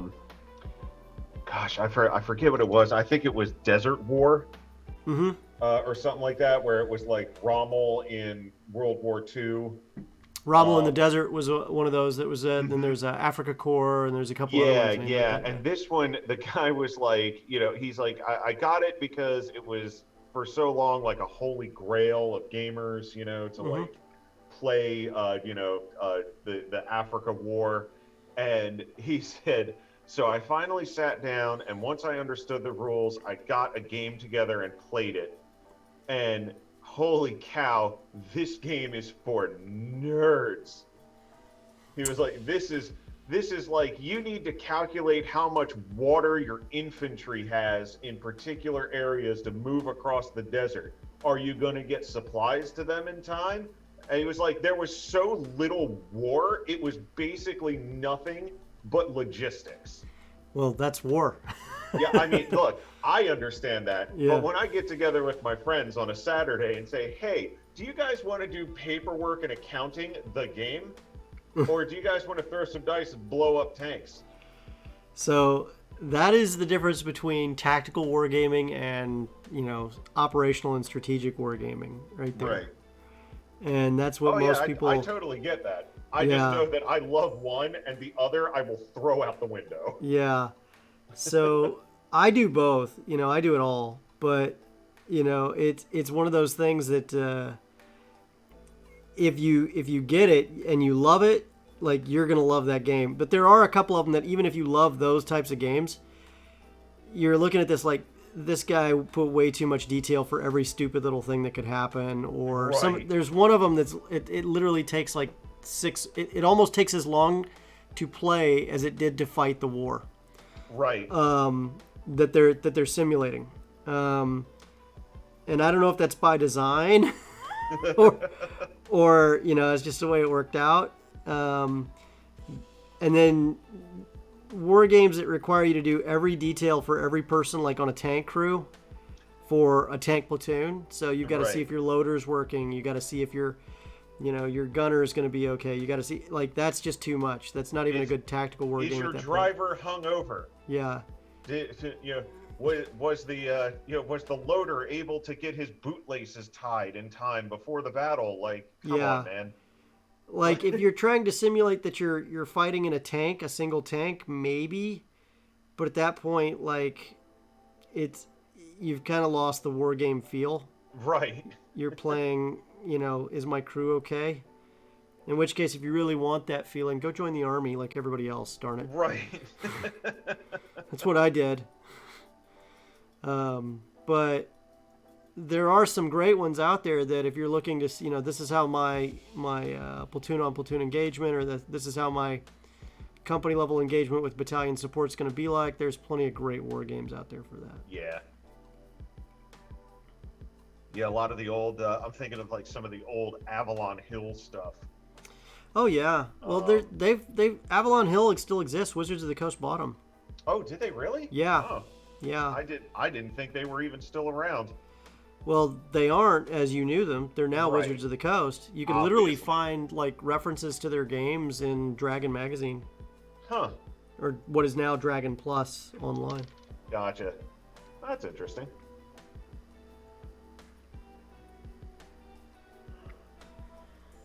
And yeah, I did say it excitedly because wargaming is cool. It is cool. All the cool kids I know are wargaming. Well, I've designed some that have been used by Department of Defense.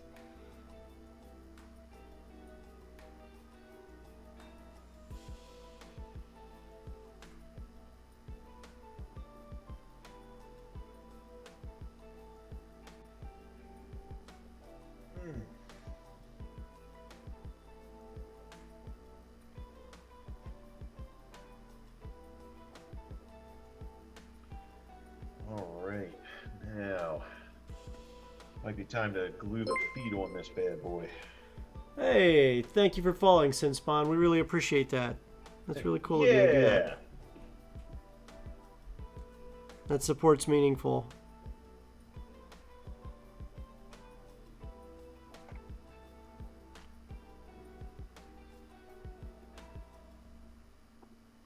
I am actually going to have to jump in about 15 minutes because I have to get to my RPG session tonight.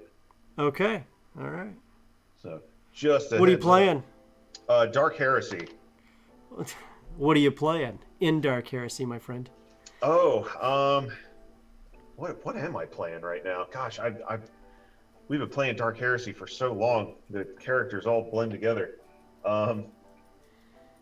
That sounds like something that only occurs when chaos takes your soul. It's a good pain. Yeah, thank you. My wife just yelled in from the hall. You're playing a cleric. What? A what? I love your wife. Yeah. You're not playing a cleric. Thank you.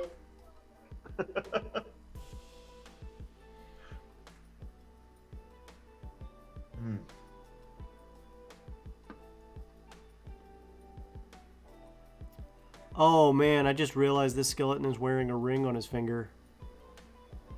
Nice. You know what that means? Get that bling, Bone Daddy. I gotta hit that. I gotta hit it with some detail.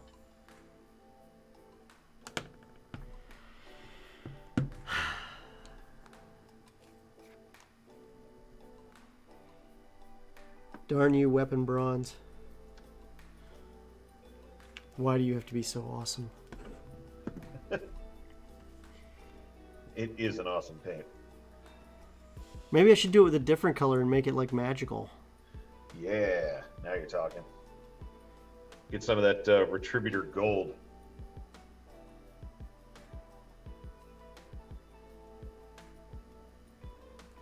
Or I could do it in white and make it like ghost paint effect. Like a bone white ring. That would be kind of cool. There is some awesomeness to be had there. Then I'd have to do some cheesy source highlighting. Or source light. Do it. It's so simple to do and it looks so good. Oh man, you make it so hard to say no. You know you wanna. You make it so hard to say no. I'm telling you, Sinsbond, it'll save you the neck pain down the line doing that elbow trick. It's all about it. Do it, Reed. Do the elbows. I'm doing the elbows. It hurts. Hey, friendly neighborhood chick. Good to see ya. Hashtag bone ring. Hashtag bone ring. All right, we'll do a bone ring. We'll do something here. Let me do this. If I do it, I'm gonna switch finally to a smaller brush. If I do this, Might hold off on putting the tank feet on the other side. bone ring, bone ring. Okay, guys, you guys are cheering me on here. We're gonna go full bone ring here. Maybe a bone ring that glows with otherworldly light. So I'm switching over to the Wargamer detail brush. It's the smaller brush. Whew. Here we go. Matte white to cover up metallic. You talk about pain in the butt.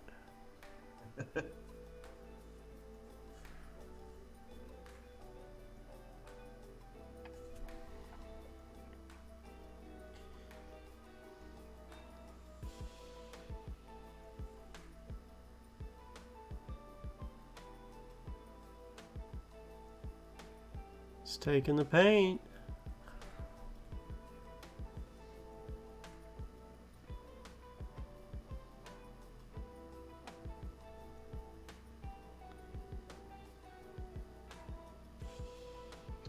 I think this tank needs some Holland chains across the front of it. Did you use jeweler's chain for that? I do. Yeah. I found it to be a really good resource because you can get like 10 feet of it for next to nothing. From like, any good hobby store. Any hobby supply or craft store, honestly. And yeah, I use it all the time. I use it on like banners. I use it on tanks. If you go actually to my Instagram at 1 Inch Heroes, on my dreadnought for my Space Marines, I actually draped chain across one of his shoulders and then glued a whole bunch of orc skulls to it as trophies. Oh yeah. The other thing I like to use is guitar wire for cables and other things. Yeah, guitar wire is really good. You can use it for electronic cabling. You can use it around the edge of flags actually to get like a really easy brocade. around it, and then just at the corners, green stuff like some tassels on, and you're good to go. Pretty flag. The other thing it can be used for is metal cabling for your tanks. Yes. So your tow cables and stuff like that. The thicker guitar wire looks kind of like bass. I think it's your bass wire. Actually looks corded. And that's a good show too. As a hobbyist and a bass player, I have plenty of those cables. Oh, well.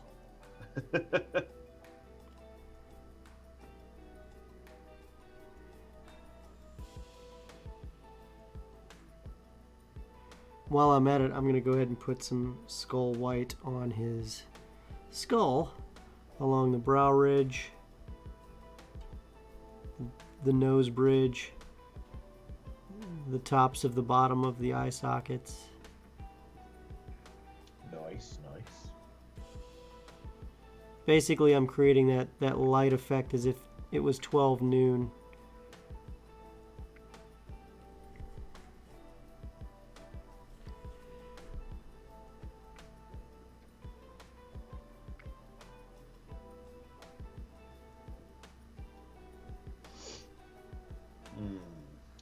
I think this tank's going to need a lot of grime. Mud effects. Well, it's kind of a hover tank, so I don't know how much mud it would get on it. Dust effects, then. Yeah. Definitely So going to do dust effects, because I've done that on like the legs of all my Crimson Fists in my army. Mm-hmm. So they all look like they're tromping through the destroyed cityscape. Are you going to dry brush in a light soiling color, or are you going to go with ground up dust from the same color of artist chalks and a makeup brush to dust it on? Yeah, I actually use chalk pastels. Yep.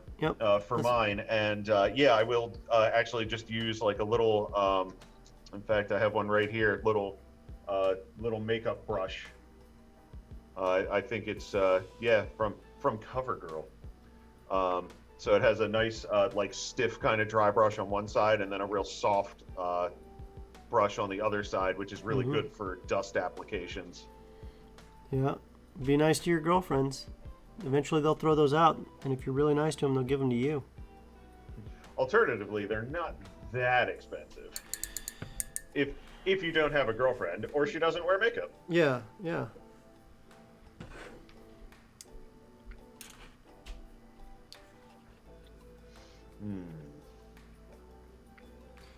Alrighty. So my next steps are going to be purple tone wash, and then after the purple tone wash, my next steps will be the Toxic Boils highlight, and then after that, pretty much the green tone on the ring. And actually, just because I can, I'm going to do the green tone on the ring right now, because it's still going to take a while to dry. But none of the stuff that involves the green tone is gonna be painted over anymore, so we're good.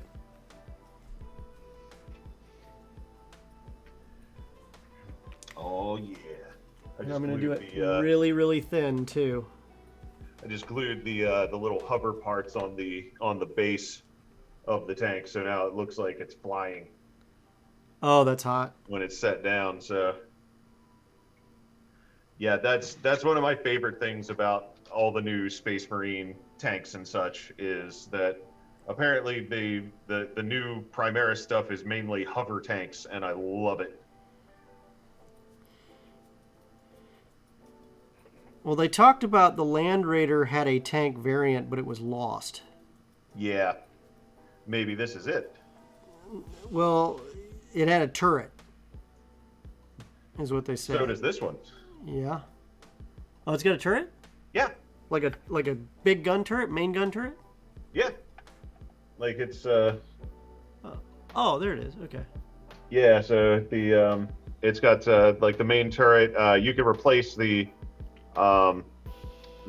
Gatling cannon with like a laser cannon variant, depending on what you want the tank to do. Because this tank is sort of like an all-arounder.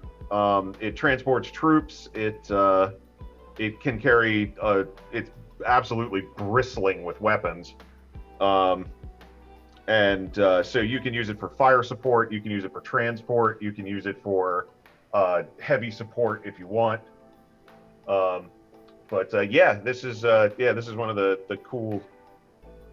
This one has a turret on it, so this may in fact be one of the lost hovering Land Raider variants.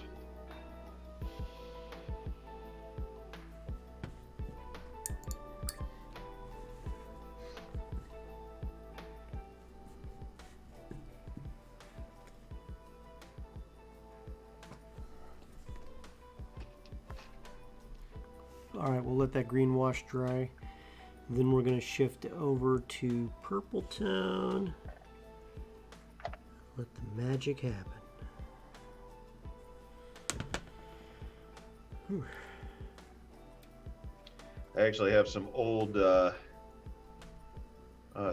stuff from the like vehicle accessory sprue, so I'm thinking I might put on some of the little gubbins, like the parchment scrolls and the lanterns and that sort of thing, just making it look like like it's a cherished relic. Oh, a cherished relic, because that's almost funny, because like those are like how old now? They're like maybe 5 years old, 10 years old by game time. Yeah. You talk about like Land Raiders that are like hundreds, if not thousands of years old. Oh yeah.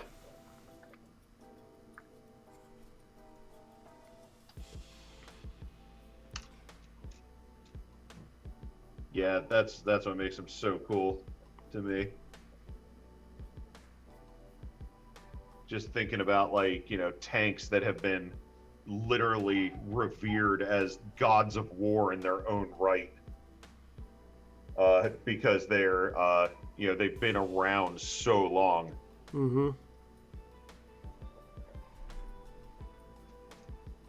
I think I also have some dreadnought-sized purity seals that I'm going to put on there too. Yeah, my bits bin is just full of purity seals, because you have to. Yeah. You do Space Marines of any sort or any serious Imperial group. Yeah, one of the things I've started doing is whenever I have leftover green stuff is just sculpting purity seals. Just because you can roll them out, slice them up, and then kind of give them a little flutter movement and let them stick, and that's all you need to do. Yeah. And then once they dry, you can put them on anything. True story. No. I actually have a fair amount of sandbags from the green stuff I've been doing, but I think purity seals may actually be the new way to go. It all depends on how much you have left. If you have like a ton of it, yeah, just make sandbags. If you have a little bit left, make a couple purity seals. Yeah. Alrighty, and on that note, it's 7 o'clock, so I have to dip out for my game. But thank you very much for having me. Yeah. Hey, switch over to your headshot so we can say goodbye properly. Oh, all right then. There you are. Alrighty. Hey, Drew. So, thanks so much for coming by tonight and being our consistent return guy. We love having you here, and I want to see this tank keep coming back and work on it. So we can see it when it gets done. Oh yeah, definitely. I'm definitely going to post progress pics from what I did tonight. And I will definitely put it up on my social media feeds. So I'm at 1 Inch Heroes on Instagram and Twitter. That's right. And I'm going to start to try doing some streaming myself soon over on my Twitch channel, which is also 1 Inch Heroes. And you can check out my website, which has just been updated. Meet my new apprentice there. Cool. So again, thank you very much for having me, and I look forward to coming back. Alrighty, thanks, Drew. Thank you so much for coming out. Yeah, sure thing. Alrighty, take care. Bye-bye. All right, take care, everybody. All right, so we're gonna do another 30 minutes here, and then we are shutting down because I actually have to be on another channel called Tales from the Tavern, where I am part of a panel of people that are there. It's a kind of a tabletop talk show with people from all over the industry. And so if you want to check me out, it's twitch.tv/Tales from the Tavern, or Shared Experience, actually. Twitch.tv/Shared Experience. And we will be doing some cool stuff with them. There's going to be a whole bunch of other cool people there too. Mini Primed Airbrush is not dead yet, but I need a new hose. Time to decide a color scheme. Any recommendations? Take care, Sinspawn. Yep, bone ring. What mini were you doing, Chaos Panda? Talk me through it. What kind of mini are you doing?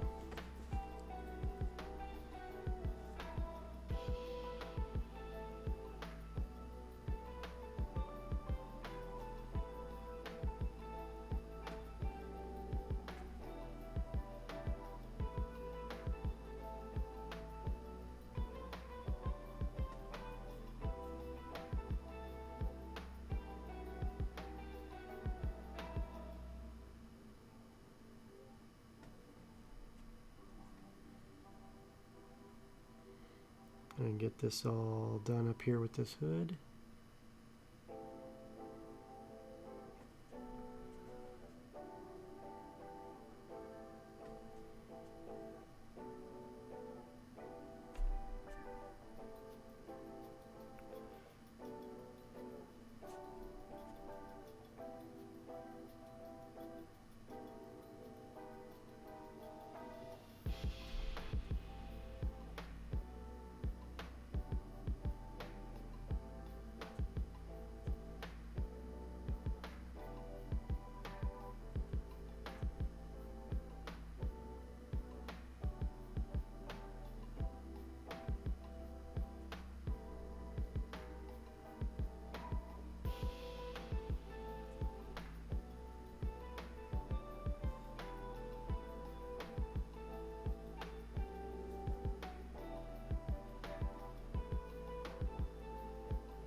Get an Imgur link. I don't know that an Imgur link will work. But if you got one, let's try it. We'll find out if an Imgur link is whitelisted or not.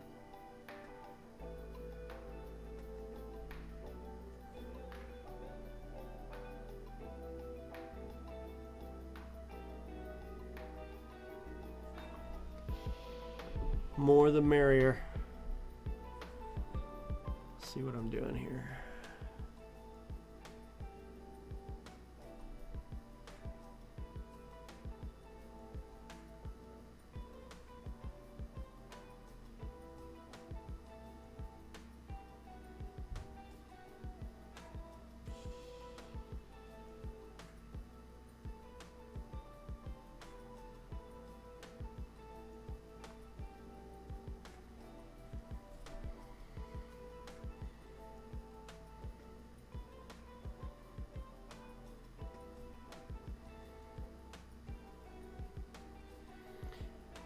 And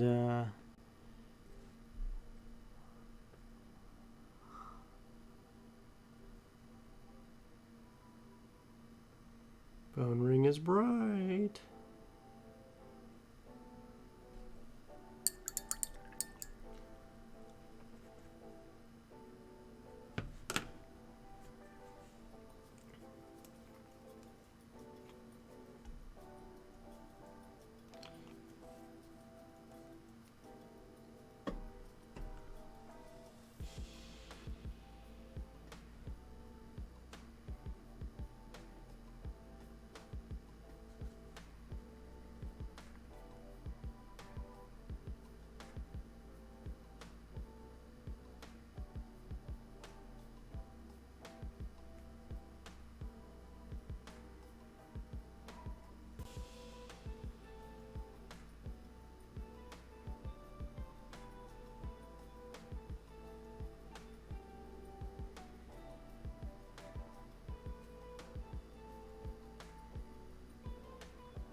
Hey, GM Vin. Yeah, so far we're having a great stream. We just finished off the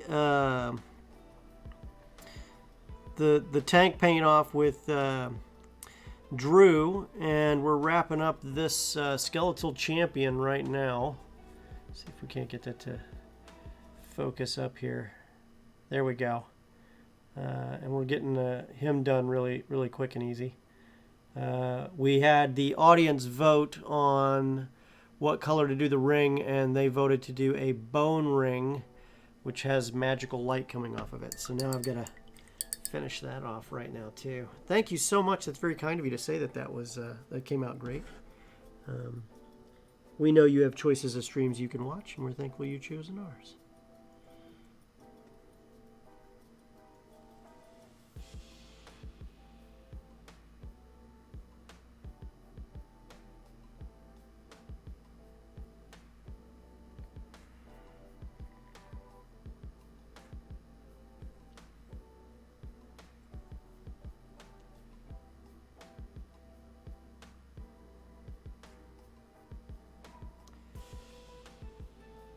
And now what I'm doing is I'm applying some white line highlights to the fingers that would be lit up by this ring to help show all of the light from that,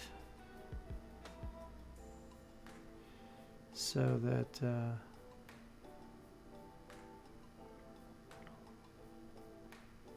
as this occurs and we hit it with a slightly different color,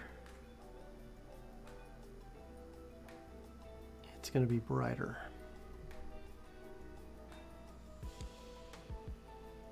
There we go.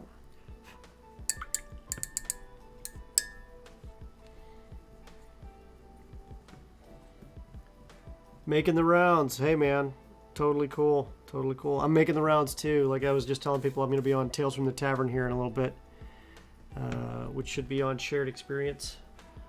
What's going on here with your link to Imgur? It doesn't like it. Give me a second here.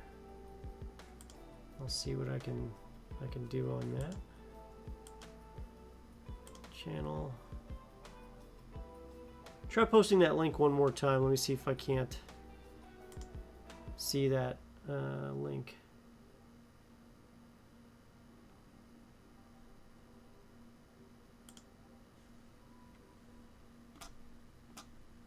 Yeah, it's not showing it to me.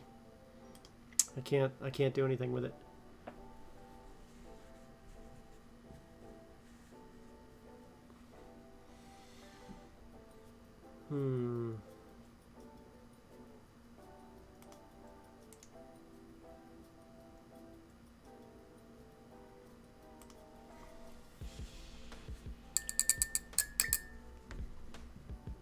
Yeah, it's triple asterisking the link, and it's not going through because it's not whitelisted. Do you have a Instagram account? If you post it to Instagram, we can see it there.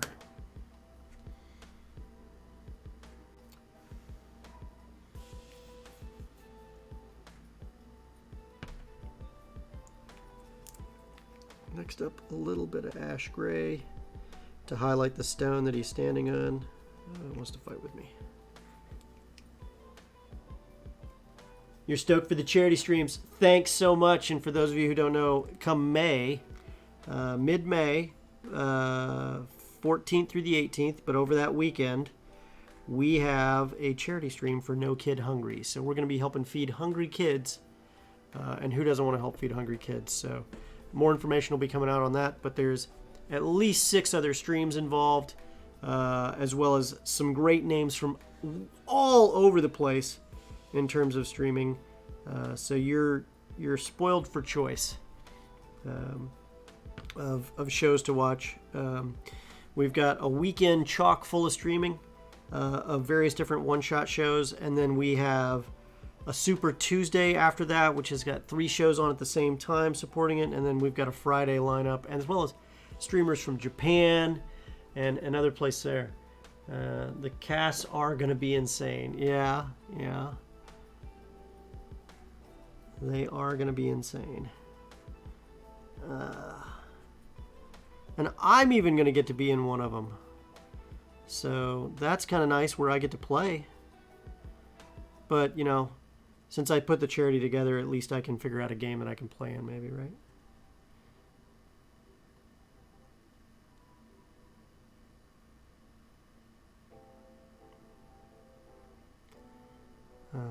And also, just as importantly, some great people who really also want to pitch in and help. So let's support everyone if we can while we're there for that. Including the stream I'm about to go be a guest on tonight. They're helping out too.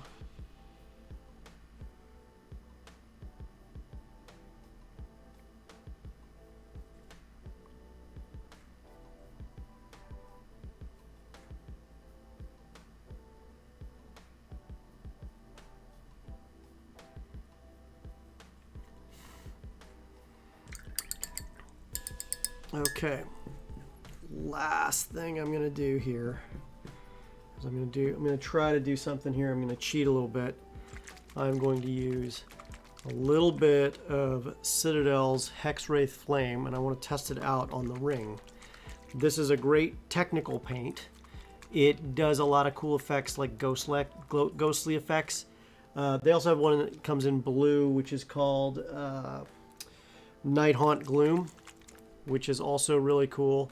So if you wanted a blue ghost effect or a green ghost effect, you could do that.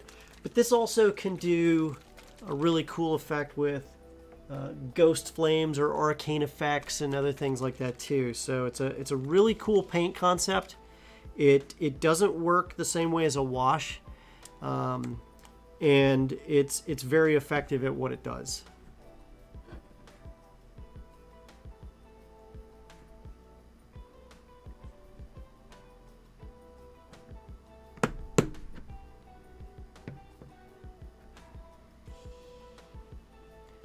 So we're going to apply that to this, thin it down.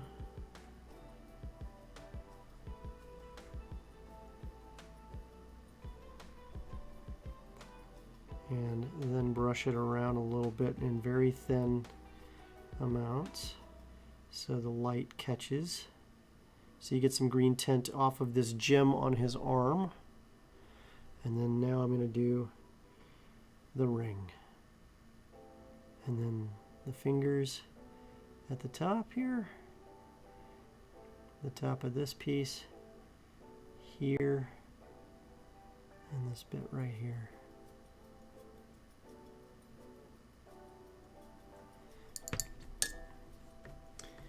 I'm going to rinse it really good off the brush.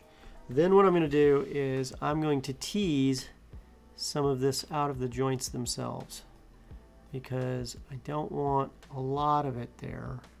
I just need, and by teasing it, I'm basically using capillary action to pull the excess from the joints or the grooves between the fingers here. And so that takes the darkest bits out, almost like you'd be removing the bits from a wash and still allowing the white to show. So that is one of the ways you can pull stuff out, is to use capillary action from a brush.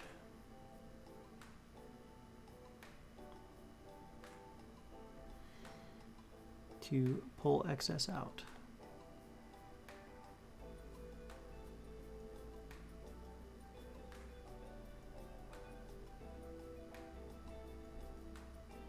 There we go. And if you look closely at the light, you can see the light effect almost there. Gotta get a little more up here.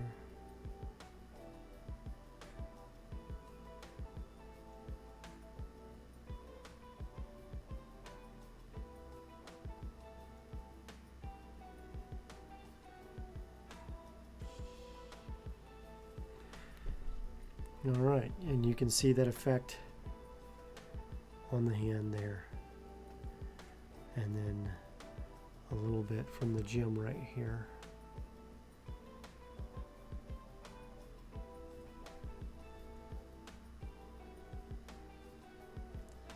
We'll let that dry. And my final step, and then I got to break off, is Toxic Boil highlights on the robe. We're going to go with super thin lines for this.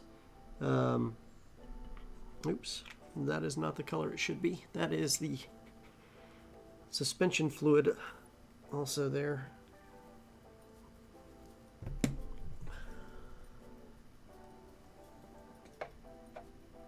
And put that back there.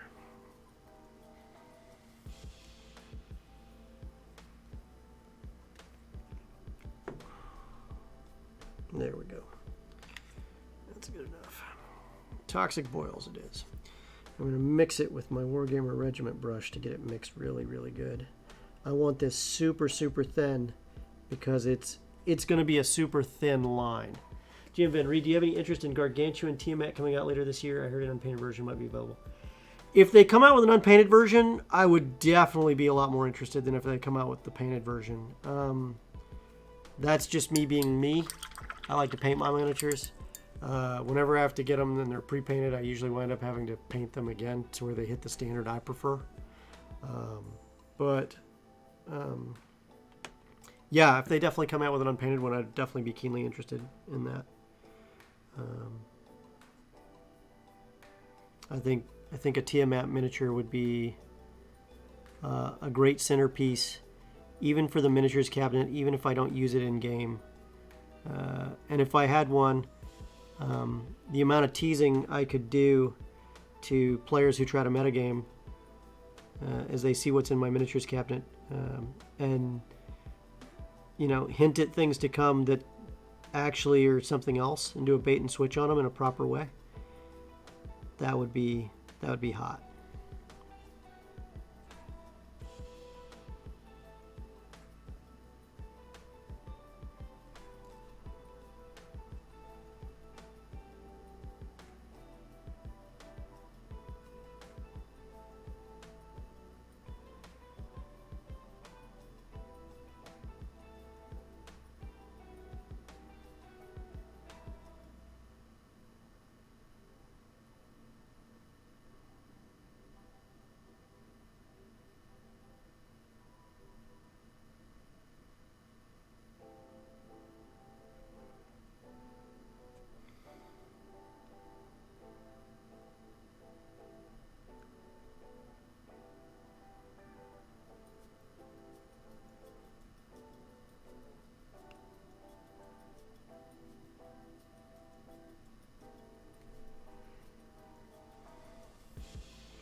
That takes care of the front. Well, almost. Oh, that was a little thicker than I wanted. So now how do I fix that? Well, capillary action once again. Get another brush that doesn't have any color in it. And you can wipe it away almost like an eraser. And you see now I'm left with that much thinner line because I only wiped away a portion of it.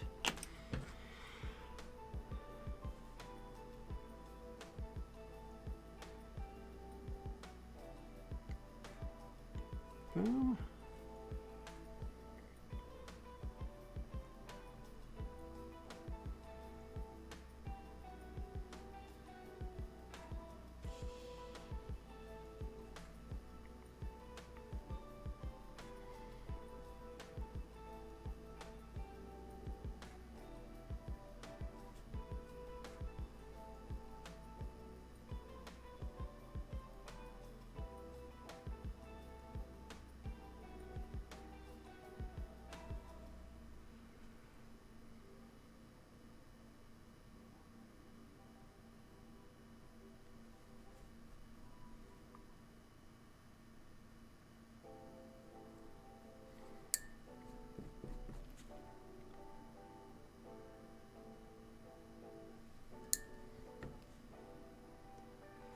Super thin, super thin, super thin.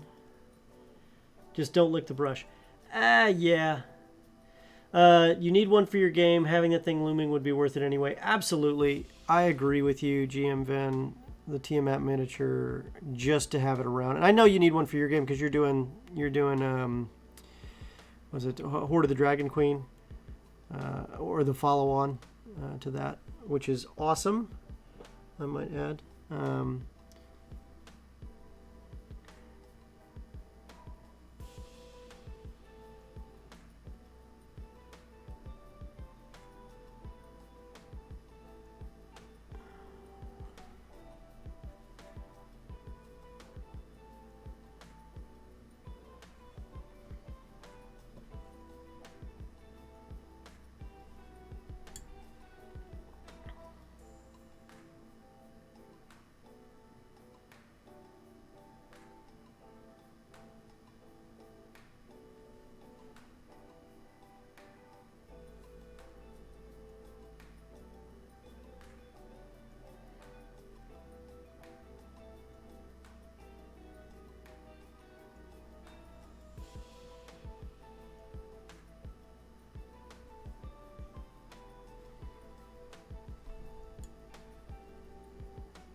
Go.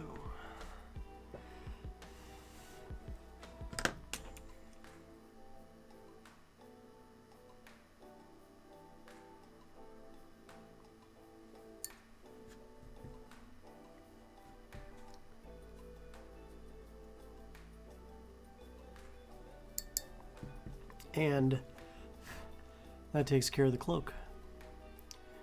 So now we have a finished mini. Haha. And with 4 minutes to go. Take care, GM Vin. So guys, thank you so much for checking us out today. If you haven't given us a follow, please give us a follow. That helps let us know that we're providing great content that you like, and also helps remind you when the shows are on. Not only do you get to find out about that Minis paint show, but we also have a whole bunch of what can only be explained as Dungeons & Dragons actual plays, as well as other TTRPGs as well. So check us out. You'll also find our tabletop talk show, the Games Tavern Happy Hour, is a fantastic show as well. And then on top of that, we have our Patreon and a whole bunch of other ways you can support us. Remember, your support on Patreon helps keep us in paint and miniatures, so that we can show you how we're doing what we're doing. And then your support on Patreon for the live play shows helps keeps those shows going as well. So thank you so much for your time. You guys are going to be able to see these miniatures on the miniature channel. Thank you for following us, Chaos Panda, and you'll be able to see these things in the miniatures channel on our Discord. You can join the Discord for free. There's nothing else special about it other than if you're a subscriber or a supporter on the Patreon or a booster on the Discord, you also get access to a supporter-only channel on our Discord. And access to our emojis and other cool stuff. And I think that you can post all sorts of links if you're actually a subscriber. So at that point, I've told you just about everything that we cool do. And next up, go to, let's see here, twitch.tv/shared experience. And the shared experience should have an image of like a phoenix rising. And check us out in 30 minutes where I'll be on that show too. Take care, everybody.